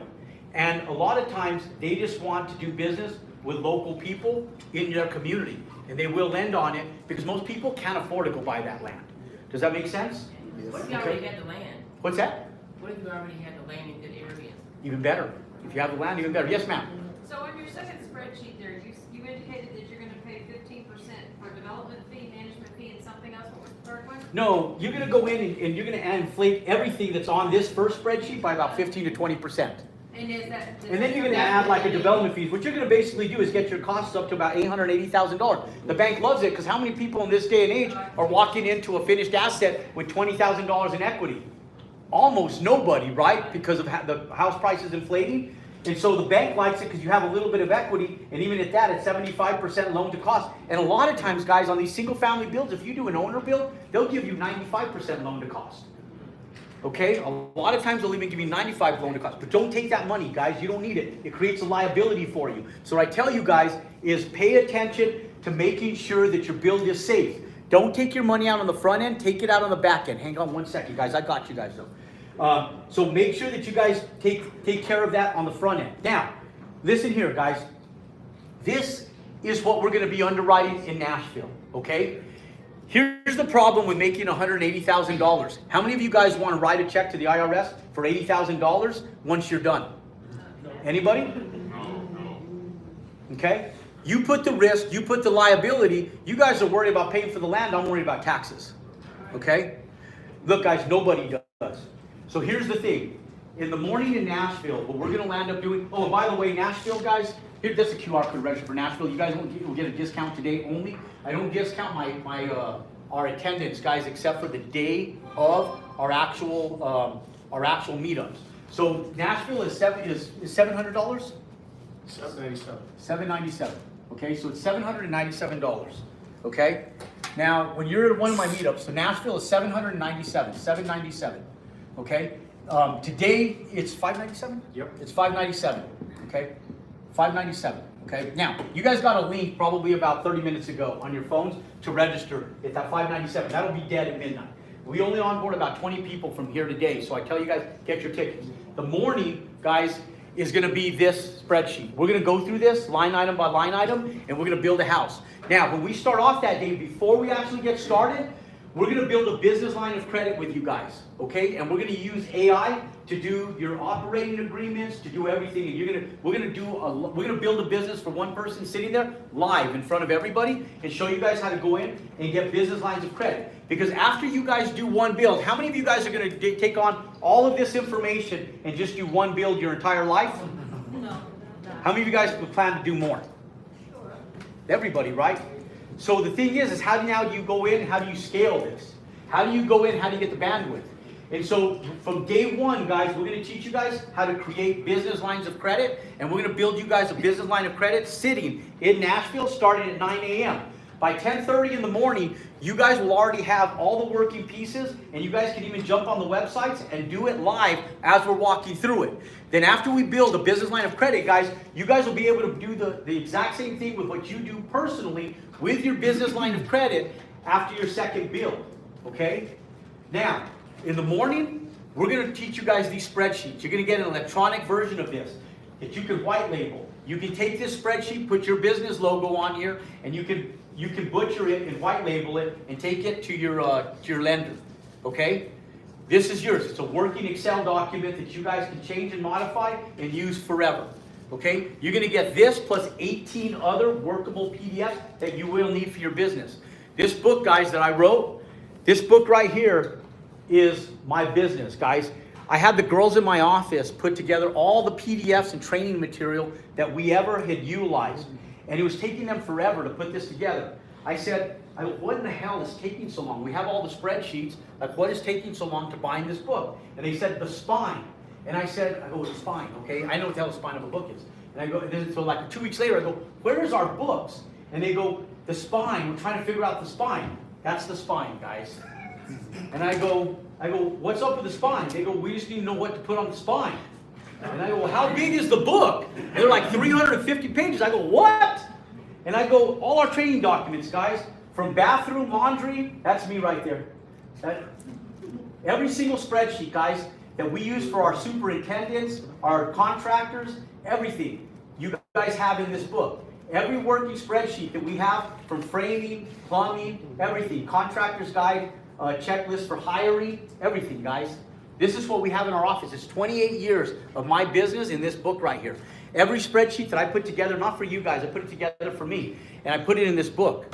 Guys, you guys are gonna get an electronic version of all of this, so that you guys don't just have a paperback version, but you have every working spreadsheet that we utilize in our office, and all the working spreadsheets that we utilize to hire our contractors and our employees. And you guys will have every single one of them inside a PDF that you guys can use for your own businesses. Yes, sir. Do you have this book in Kindle? Or Yeah, so we do. It's on TikTok Shop, but we got banned from TikTok Shop for cussing. Shit, sorry guys. You I said haven't. this book won't be available to the event? No, you guys will have the electronic version of it. So we have like 5,000 books sitting in TikTok Shop, but I can't sell them because I got banned for using profanity on Can I TikTok. buy that one? No, because I need it to show people. We're gonna have them. We're getting them from TikTok. I'm banning TikTok. I'm sick of TikTok. We're gonna be selling them on Amazon because they keep banning me. Like, you know, we're on TikTok now. That phone just died. What's that? What's the title? The title is the Jerome's Home Building Checklist, your A to Z resource book. Let me go. Okay, but it'll be on. Yeah, we'll have it on. We'll have that on. But you guys won't have the actual working spreadsheets. But you buy the hardcover book. It's still great. You guys can rebuild them. But these are actual working spreadsheets, because in the afternoon, guys, we're going to go in the morning. We're going to underwrite 2 of these spreadsheets in the morning to teach you guys that start working with us today will have the ability to go in. And those of you guys who start working with us before Nashville, some of you guys will have lots tied up, and we can actually underwrite and do the physical underwriting for your specific builds in Nashville. Or you guys can work on practicing for the builds that you guys have coming up. Then in the afternoons, guys, what we're gonna do is lunch is on me, okay? I'm gonna bring you guys in, and I don't want you guys leaving. I limit Nashville to 200 people, okay? We've only done 3 of these workshops. Usually I do these big massive events that cost me about $750 to $1 million to put on. We put 1,000 people in the room, typically in Las Vegas, Nevada. We got rid of those 2 years ago, and we're only doing these workshops, and this one is actually gonna be the last workshop that we do, because we're gonna pivot slightly different. I may bring back the workshops, maybe, but the benefit to you guys is I only limit them to 200 people, and then we all stay and learn. The mornings is single family residential. Lunch, we stay, we move tables so we don't get our paperwork and computers dirty, and we network. Then, after you guys are done with your bologna sandwiches and your potato chips, your Ruffles, then you guys can come in, and then we start working on our afternoon, okay? All right, I'll feed you guys the most gourmet bologna that you guys have. The red one with a little string around it. You know that one you guys grew up and loved? You know what I'm talking about, right? That's the good stuff. The only thing is we're doing it just outside of the prison, so they don't let us bring any metal knives, so please bring your plastic knife to spread your mayo and mayonnaise, okay, for lunch. No, I'm just joking. We're gonna get you guys good food. Steak, chicken, fish for lunch, on me, okay, that's included. Now, it's a 2-day event. On the afternoon, we're gonna do multifamily. Here's why, okay? Because, what's that? What date is that? It's in Nashville on May 3rd and 4th. Nashville on May 3rd and 4th. Now, hang on, I'm gonna get all your guys' questions. Just hang on real quick so I can finish running you guys through the multifamily. You guys want me to take 5 more minutes to talk to you guys about not paying taxes? You guys okay with that? Yes. Okay, now, when we go in, guys, you're making $180,000 and probably more, okay? Now, after you do one, the goal is to immediately have you guys do 2 builds right after. I already have, who was it? Oh, Linda and Victor out of San Antonio, Texas. They're starting their first build, and I told them, okay, they were with me in Scottsdale this past weekend. And I told Linda and Victor, what does Victor do for a living right now? That's a great question. I was just thinking about that. I know he's a professional. We don't really talk about that too much. So it's funny. Yeah, he's a good part of me. I don't know what he does. He's a working professional. But he goes, Jerome, I can't afford to get into a second build, so I'm starting my first. I said, yeah, you can. And we're going to do it immediately, right when you start this one. So I showed him how on Saturday. And the thing is, guys, and I said, not only are you going to get 1 lot tied up, but you're going to get 2 of them started. And he goes, how? That's for a whole different conversation. I'll share with you guys how that works right afterward. Part of it has to do with your business line of credit. And so what happens, guys, is I'm going to show you guys how to get into your second build immediately. Because what you're going to need to do, so you don't pay taxes on this, is you're going to be building a tax liability. You're going to have $180,000. Now, if you own a grocery store and you have to buy inventory for that grocery store, that inventory is tax deductible, right? But as long as that grocery store is growing and you have expenses, you don't have to pay taxes. So if you collateralize this money and not go out and buy dumb shit, you can go out and not have to pay taxes. So if we go out and we build 2 houses and our expense on each of them is $472, you can expense this into it without having to pay taxes. Now the only problem is that at some point in time, that's going to compound and you're going to have to pay taxes. But you're not going to do it your first build. We're going to go in, we're going to do 2. So if you go in, if you land up going in and you land up doing 3 builds, you're going to have just shy of $600,000 in profitability. Someplace right around that 550, 560, and probably a 246. You might have closer to $600,000 in profitability. Now that's a $200,000+ tax liability that you have. Does that make sense? Okay, you haven't paid taxes because you're expensing it. But after year number 2, guys, you guys all have to get into the multifamily game. And here's why. Because if you go out in the afternoon, this is our quick underwriting spreadsheet, and we have another one that's called a waterfall to teach you guys how to underwrite at the long game that the banks need. We're going to do this in the afternoon, and here's why. When you guys go in after year number 2, you guys are going to have to go in and get into multifamily. And if you go out and build a little 8-unit apartment complex, little 8-unit, you guys are going to go in, and that asset will be worth someplace right around $2.1 to $2.2 million. Okay, new build. Okay, based on average rent rates nationwide. Now, here's what's cool about multi-unit real estate. Even if you do a 4-plex, 6-unit, 8-unit, 10-unit, we go in, guys. You have $600,000 in tax liability after your 3rd build that you made. Now we're just into year number 2 here, guys. You guys go in, you build this. The IRS says you can't depreciate land. So if the land cost is $300,000, that's still $1.9 million that you have the ability to write off. There's what's called bonus depreciation, and you could take 80% of that the very first year. So if you take 80% of that, that's about $1.5 million in the very first year, just over that. So in year number 1, guys, you guys could take $1.5 million of that asset through what's called cost segregation, and you have to pay no federal income taxes until you have $1.5 million in net taxable revenue. Does that make sense? Does that make sense? Yeah. You sure?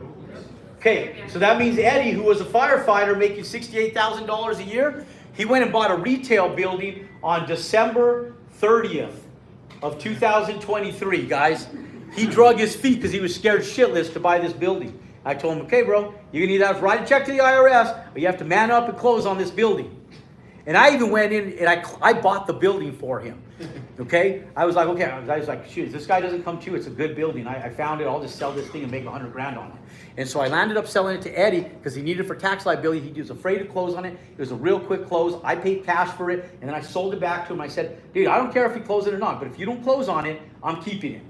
And so on December 30th, he closed on it. He got 100% of his income back from his income that he had paid taxes on from being a firefighter. Plus, he got to cost segregate the money out of this and not pay taxes on all of his bills. $0 in taxes. Okay? Last year, guys, how much do you guys think I pay a month for health insurance for a family of 4? 2 kids and a wife and myself. How much do you guys think I pay a month for health insurance? 600? 2 grand? 3,000? 4,500. 4,500? 45. 4,500. Okay? You guys are all wrong. I pay $50 a month for health insurance for my family and I, for my whole family, and I have better health insurance than all of you guys. You know why? Because I'm low income. I'm low income. Because I'm low income. My net taxable revenue is 0. Because I cost segregate all of my buildings, guys. I have $180 million under construction right now. We walked 2 of them last weekend. Guys, we always do over $100 million a year in ground up development, and I cost segregate every single one of those. And the reason why is so I don't have to pay taxes through all our earned revenue, guys. I don't want to pay federal income taxes, and you shouldn't have to either. And the biggest thing, especially now that we got Doge, right? You like sit back and go, holy shit, all my money is going to bullshit. So if you guys want to fund Social Security to a 220-year-old, go ahead. It's up to you guys. If you guys want to fund a loan to a 9-month-old baby, go ahead. It's up to you guys. I don't want to do that. So in the afternoon, guys, I'm going to teach you guys how to get into multifamily real estate, because not because you want to, because you have to. And not only that, that's only one attribute. That thing will cash flow, and you guys will be into that thing and probably have someplace right around $700,000 in equity in that thing through building it. And so this, guys, on Sunday, what we're going to do, it's called Millionaire Workshop. It's the first one that I've ever done. I've never done a Millionaire Workshop before. And the thing that most people need help with isn't making money. And you'll learn that real quick working with us. Making money is not the problem. Keeping it is the problem. The way most of you guys think is that when you go out and you make this $180,000, is you sit and think about spending it in your lifestyle. That's not how you do it, guys. The way millionaires and billionaires go out and get wealthy is they compound their money. And so on Sunday, guys, I'm going to teach you guys how to take that $180,000 to $200,000 profit and how to go out and collateralize it and get over $2 million worth of lending power against that small collateralization in a line of credit. And instead of going out and spending that money, I'm going to teach you guys how to go out and turn that money into millions of dollars worth of net worth. Because you could go in and you could build houses and make 180, spend 100, spend 200, and then have to do it over the course of the next 5 to 10 years. You could do that if you want. Or you could learn how to compound money and go out and have the same net worth in 2 years. Does that make sense? Makes sense. So Millionaire Workshop is the first one I've ever done. I'm going to show you guys how I went from being worth $25 million in 2016 to over $600 million today.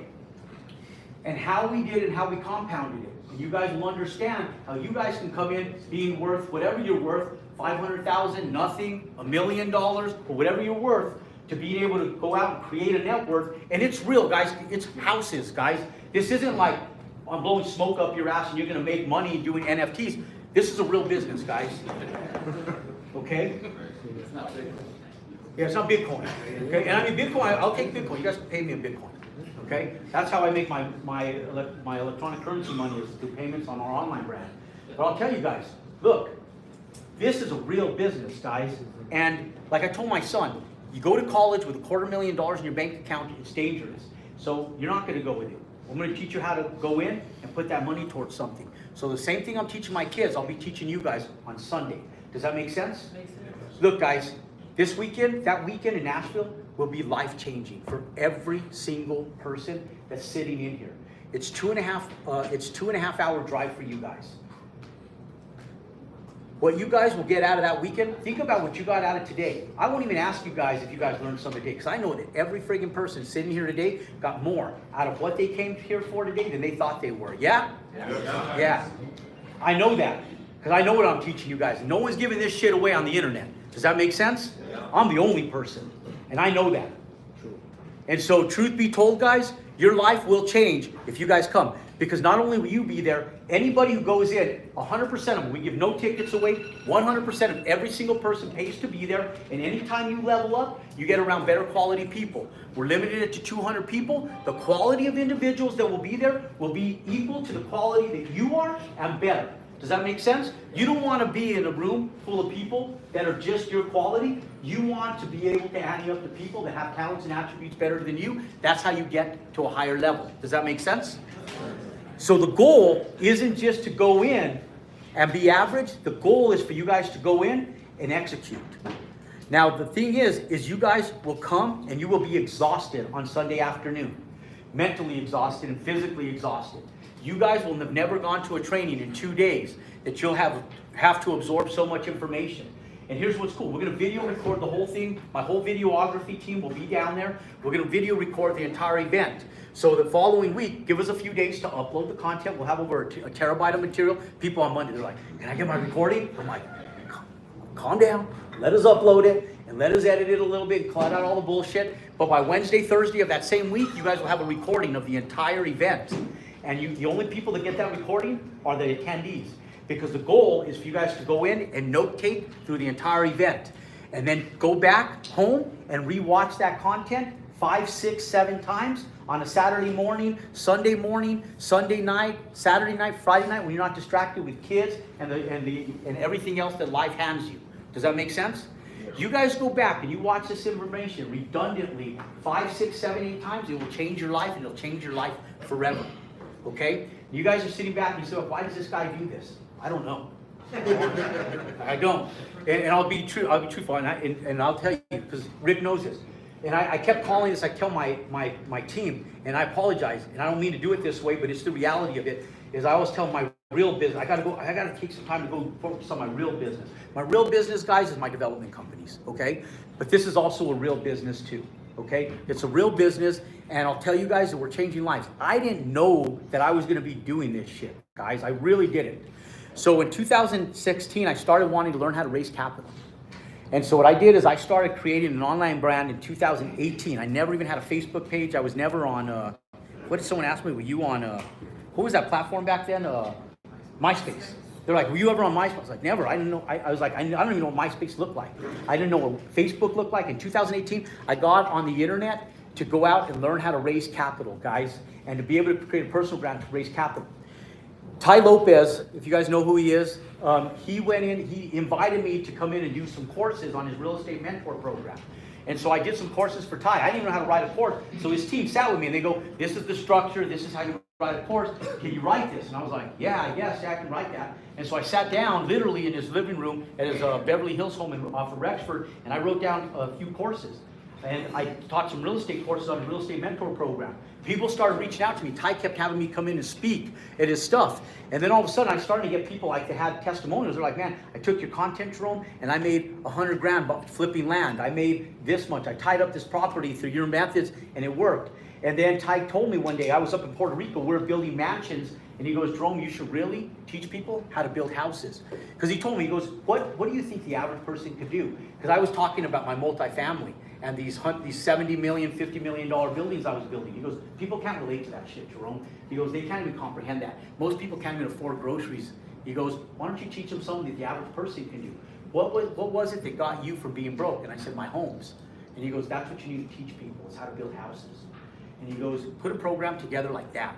And so I put it together, guys, and it took off. And we've been changing lives, you know. And I'll tell you guys, one of the best things, and my wife even says, one of the things I always tell my wife, I said, we never give enough with as much money as we've made. I said, one of the biggest problems we had is we're so damn busy making money, we've never given back enough. Never. And we still, I still feel like that. Like, I don't give back enough. And my wife feels great about what we're doing, because she goes, you know what? She goes, maybe this is what God intended for us, is to teach people how to do it. Because my wife comes around it and she goes, man, she goes, you're really changing people's lives. You know, we had a young lady that was from Pakistan that we were in Kansas City, Rick and I, just a few weeks ago. I never met her. She's been part of my community for over a year and a half. Yep, a deal. For over a year and a half, guys. And she got up, she made me cry, and when she told the story, Rick goes, hey, Jerome, we have somebody that's part of our community that's here. And I go, and I had never seen her. We have a community that's 1,800 people wide, 1,800 people strong. This young lady paid $10,000 to be a part of our community, just like everybody does, okay? And when she came in a year and a half ago, she comes into the calls with her camera off. And people don't even put their names on there. So we'll have hundreds of people every week, because I go in and do a training call that I stay on there for 2 hours every single week. And I pour into you guys' projects, and I go through your guys' projects. And I didn't know who she was. And she got up and she told a story, and she goes, Jerome, what kind of business did they open up when they came from Pakistan? Yeah, her husband's in the retail gas station business. Oh, yeah, she's doing this on her own. Yes, by the way. It's all her. Yeah. No husband involved. So we just like this. We were in a meetup just like this. And then Rick goes, hey, you have to meet Adila. He goes, and I didn't even know what she looked like. She stood up like she was on my my right hand side, on the left side of the room over here. And she stood up, and I never seen her go. And she goes, Jerome, and she can barely speak English, guys.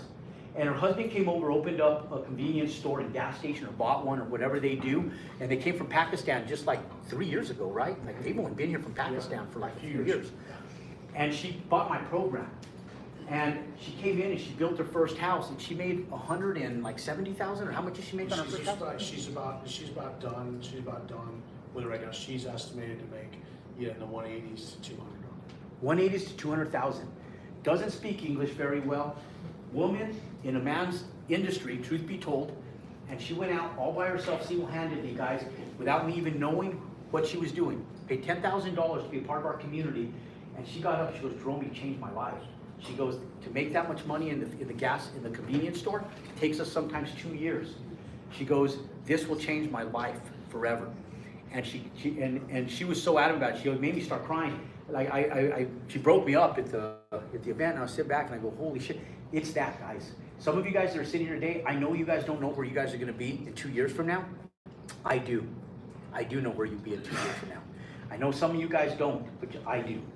And so understand, guys, Nashville will be life-changing for a lot of you guys. I don't care, it won't change my life if you're not there, but it will change yours. Does that make sense?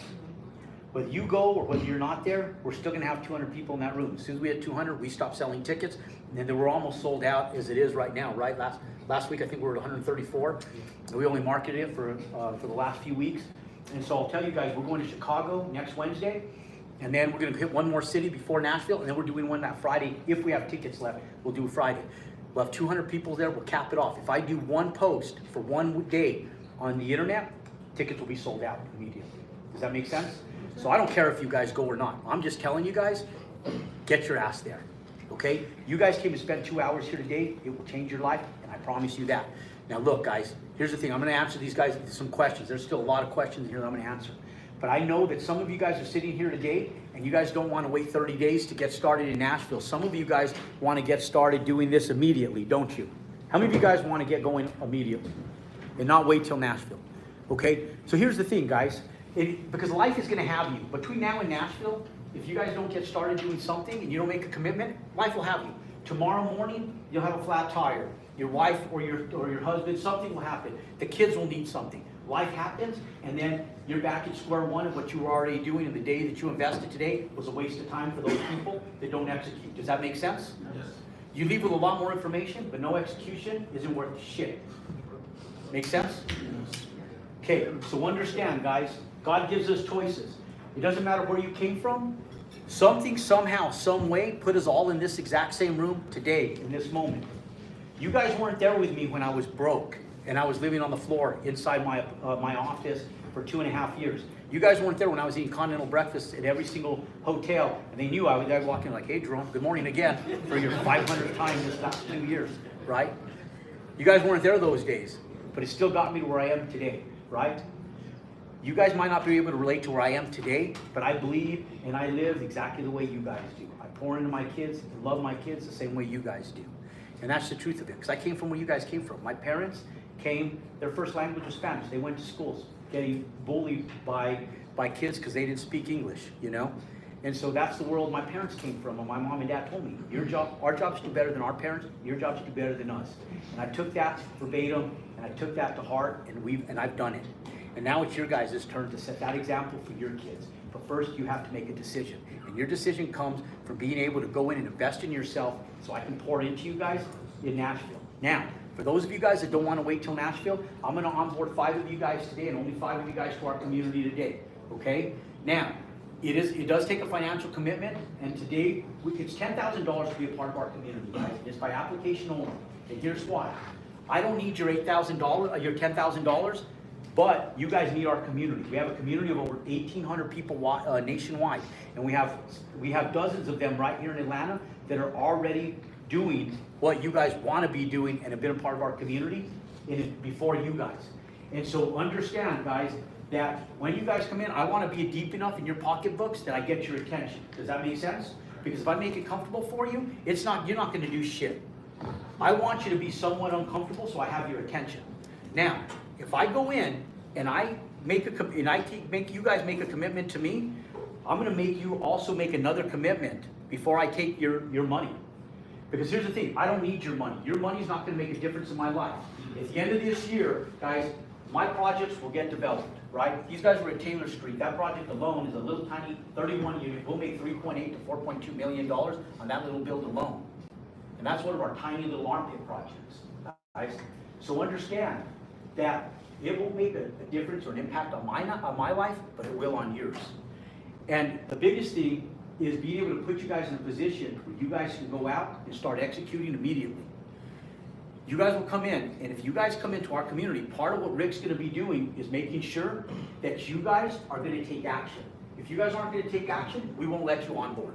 Does that make sense? I don't care how much you're worth, I don't care what your money is worth, I don't care, I don't need it, we won't let you on board. I need a commitment from every single person of those 5 that I onboard, that you're gonna sit down and you're gonna pour into yourself the 12 weeks worth of content in 130 hours and invest 30 minutes a day listening to my stuff, and we're gonna check you on it. I make our team every single week check on all their new onboards and make sure that their circles are getting highlighted. We can go to your back office, and if your circles aren't getting highlighted, you get a phone call from my office.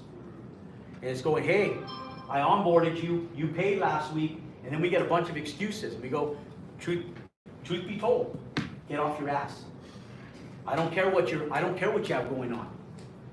If you guys can't listen to my stuff while you're brushing your teeth, while you're combing your hair, and when you're getting ready to go to bed, if you guys can't pop it into your I'd say cassette player, I'm aging myself. If you guys can't go in, because that's what I did, I had cassette tape. If you guys can't put it in your radio on your, what the hell is it called? Your MP3, whatever it's called, not your MP3, what's it called? Your iPhones in your car. Sorry guys, I'm old, man. I'm 51 years old here a couple weeks back, so I'm just dating myself, right? So look guys, if you guys can't listen to it in your car driving to work, then I don't need you. I don't want you. I need a testimonial out of you. I want to change somebody's life, and if you're not willing to change your own life, I'm not willing to change yours either. Does that make sense? Yes. If you're not willing to invest in yourself, I'm not willing to invest in you either. First, you have to make a personal commitment to me that you're willing to invest in yourself. Does that make sense? Yes. For those people, if you want to invest in yourself, then I'll invest in you. But if I invest in you, I want a commitment out of you, because I don't want some deadbeat that's going to sit back and bitch because they didn't make it, because they didn't do shit. Make sense? It's going to take action, it's going to take work. There's going to be days that are going to be hard. There's going to be days that life is going to be in your head. And then we're going to be there to kick you in the ass, okay? And I need a commitment from any person who wants to get started, that you guys are okay with a little bit of hard love. Because I came from the old school, guys. I came from a world where I wrestled all the way from 5 years old all the way through college as a Division I wrestler. Guys, and I had real coaches. I didn't have these bullshit coaches today that give medals out to every kid, okay? Truth be told, the reason I'm pouring into my son's coaches is because they're real coaches. My son's team, guys, was the state champions, 6A division state champions. My son was first team all state, first team all district, first team all metro, offensive player of the year. And I'll tell you guys that there is also 4 other players on his team that were the exact same thing for different positions. You know why? Because it takes a team, guys. Iron sharpens iron. In our community, we want good people. Make sense? If you guys aren't willing to come in and pour into other people, as you guys have success, we don't want you. Okay? Now, here's the thing, guys. How many of you guys didn't get the link for Nashville? Raise your hand if you didn't get a link. Okay? Okay, if you did get a link, scan this QR code to register for Nashville, guys. Okay, now, how many of you guys want an opportunity to apply to be a part of getting started today as part of our community? Raise your hand if you want to apply to be a part of our community. Okay, just 5 of you guys. Okay, I'll do 5 with partnership too. So 1, I'll consider you guys 1, 2, 3. You guys can stand up real quick. Okay, 2 more guys. How many people want to get started today? So there's 3. You guys can stand up. So 1, 2, 3. How many of you guys want to apply to be a part of our community? You can go ahead and stand up, sir. 4. 1 more. I'll take 1 more, guys. 1 more. Any takers on the 5th? I'm only going to onboard 5. How many of you guys want to apply on the 5th, or am I missing anybody? You guys can go ahead and come down here and come talk to Rick, guys. You guys can come down and talk to Rick. Now, if those of you guys have questions, you guys got a second link. You guys can go ahead and come down and just come talk to Rick right here. Rick will work with you guys. You guys can come down here, and then I'm going to answer some questions for these guys. I want to do the Q&A. Well, you guys, or you can come on down here, sir, this way. Yeah, you can come this way. Yeah, you guys can come all the way. Just come around this side. You guys can come on down. Okay? Yeah, you guys. Yeah, 2 quick questions. Yes. What's yours? The hotel,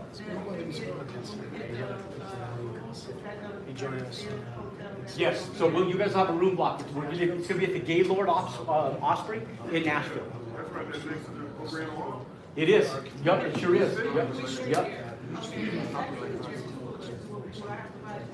Oh, by the way, guys, Nashville. So when you buy 1 ticket, the second ticket is $200 for a +1. The link is on there. So if you do 1 ticket, guys, the +1 is $200, and it basically pays for the food for me. It's all it does. I do these events for free. You know, when we go in, we basically cover our costs for the hotel, the venue, the food, everything. I don't make no money on the events. The events, I cover my staff and the whole venue stuff. What we do is we try to do these things as a break even. You know, most of the time that end up being cash out of pocket, truth be told. I end up being like 10 grand short of making any money. You gotta scroll down. Hey, Jerome, you mind if I ask you one quick question before I come down? Yeah, here? absolutely. It's been racking my brain. So, Yeah. on the process, when Now, I watch real quick. Yeah. Hey guys, you guys got a second link. If you guys, I know there's a bunch of questions, guys. I'm gonna stay around for a while and answer your questions. If you guys are interested in applying to be a part of our community and want to schedule a call with my team for tomorrow, then that link, the second link you guys got, is to schedule a call with my team as well. Because I want to make sure. Oh, and if you guys need like financing options, we're not going to be in your pocket, guys, for $8,000. And today we give you guys a $2,000 discount. It's 10 grand. It's $2,000 discount today and today only. And we'll work with you guys on finance options as well. So talk to Rick if you guys want to apply, and you guys can talk to Rick about it. He'll work with you guys in that regard. Okay, sorry. Go ahead. Your question. excellent, thank you. So basically, if I want the bank to pay for my $150,000 lot, Yes. don't they want to see that I have some kind of ownership interest or I'm about to buy it? I mean, Yeah, those look at the purchase agreement. no, so I don't have to have it locked up. They just You wanna do see- want to, you have to have it locked up. You have to have it tied up. You don't have to have it owned. So the question was, guys, one of the questions was, do I have to have an ownership interest in the land before I go to the bank? And you have to have it tied up.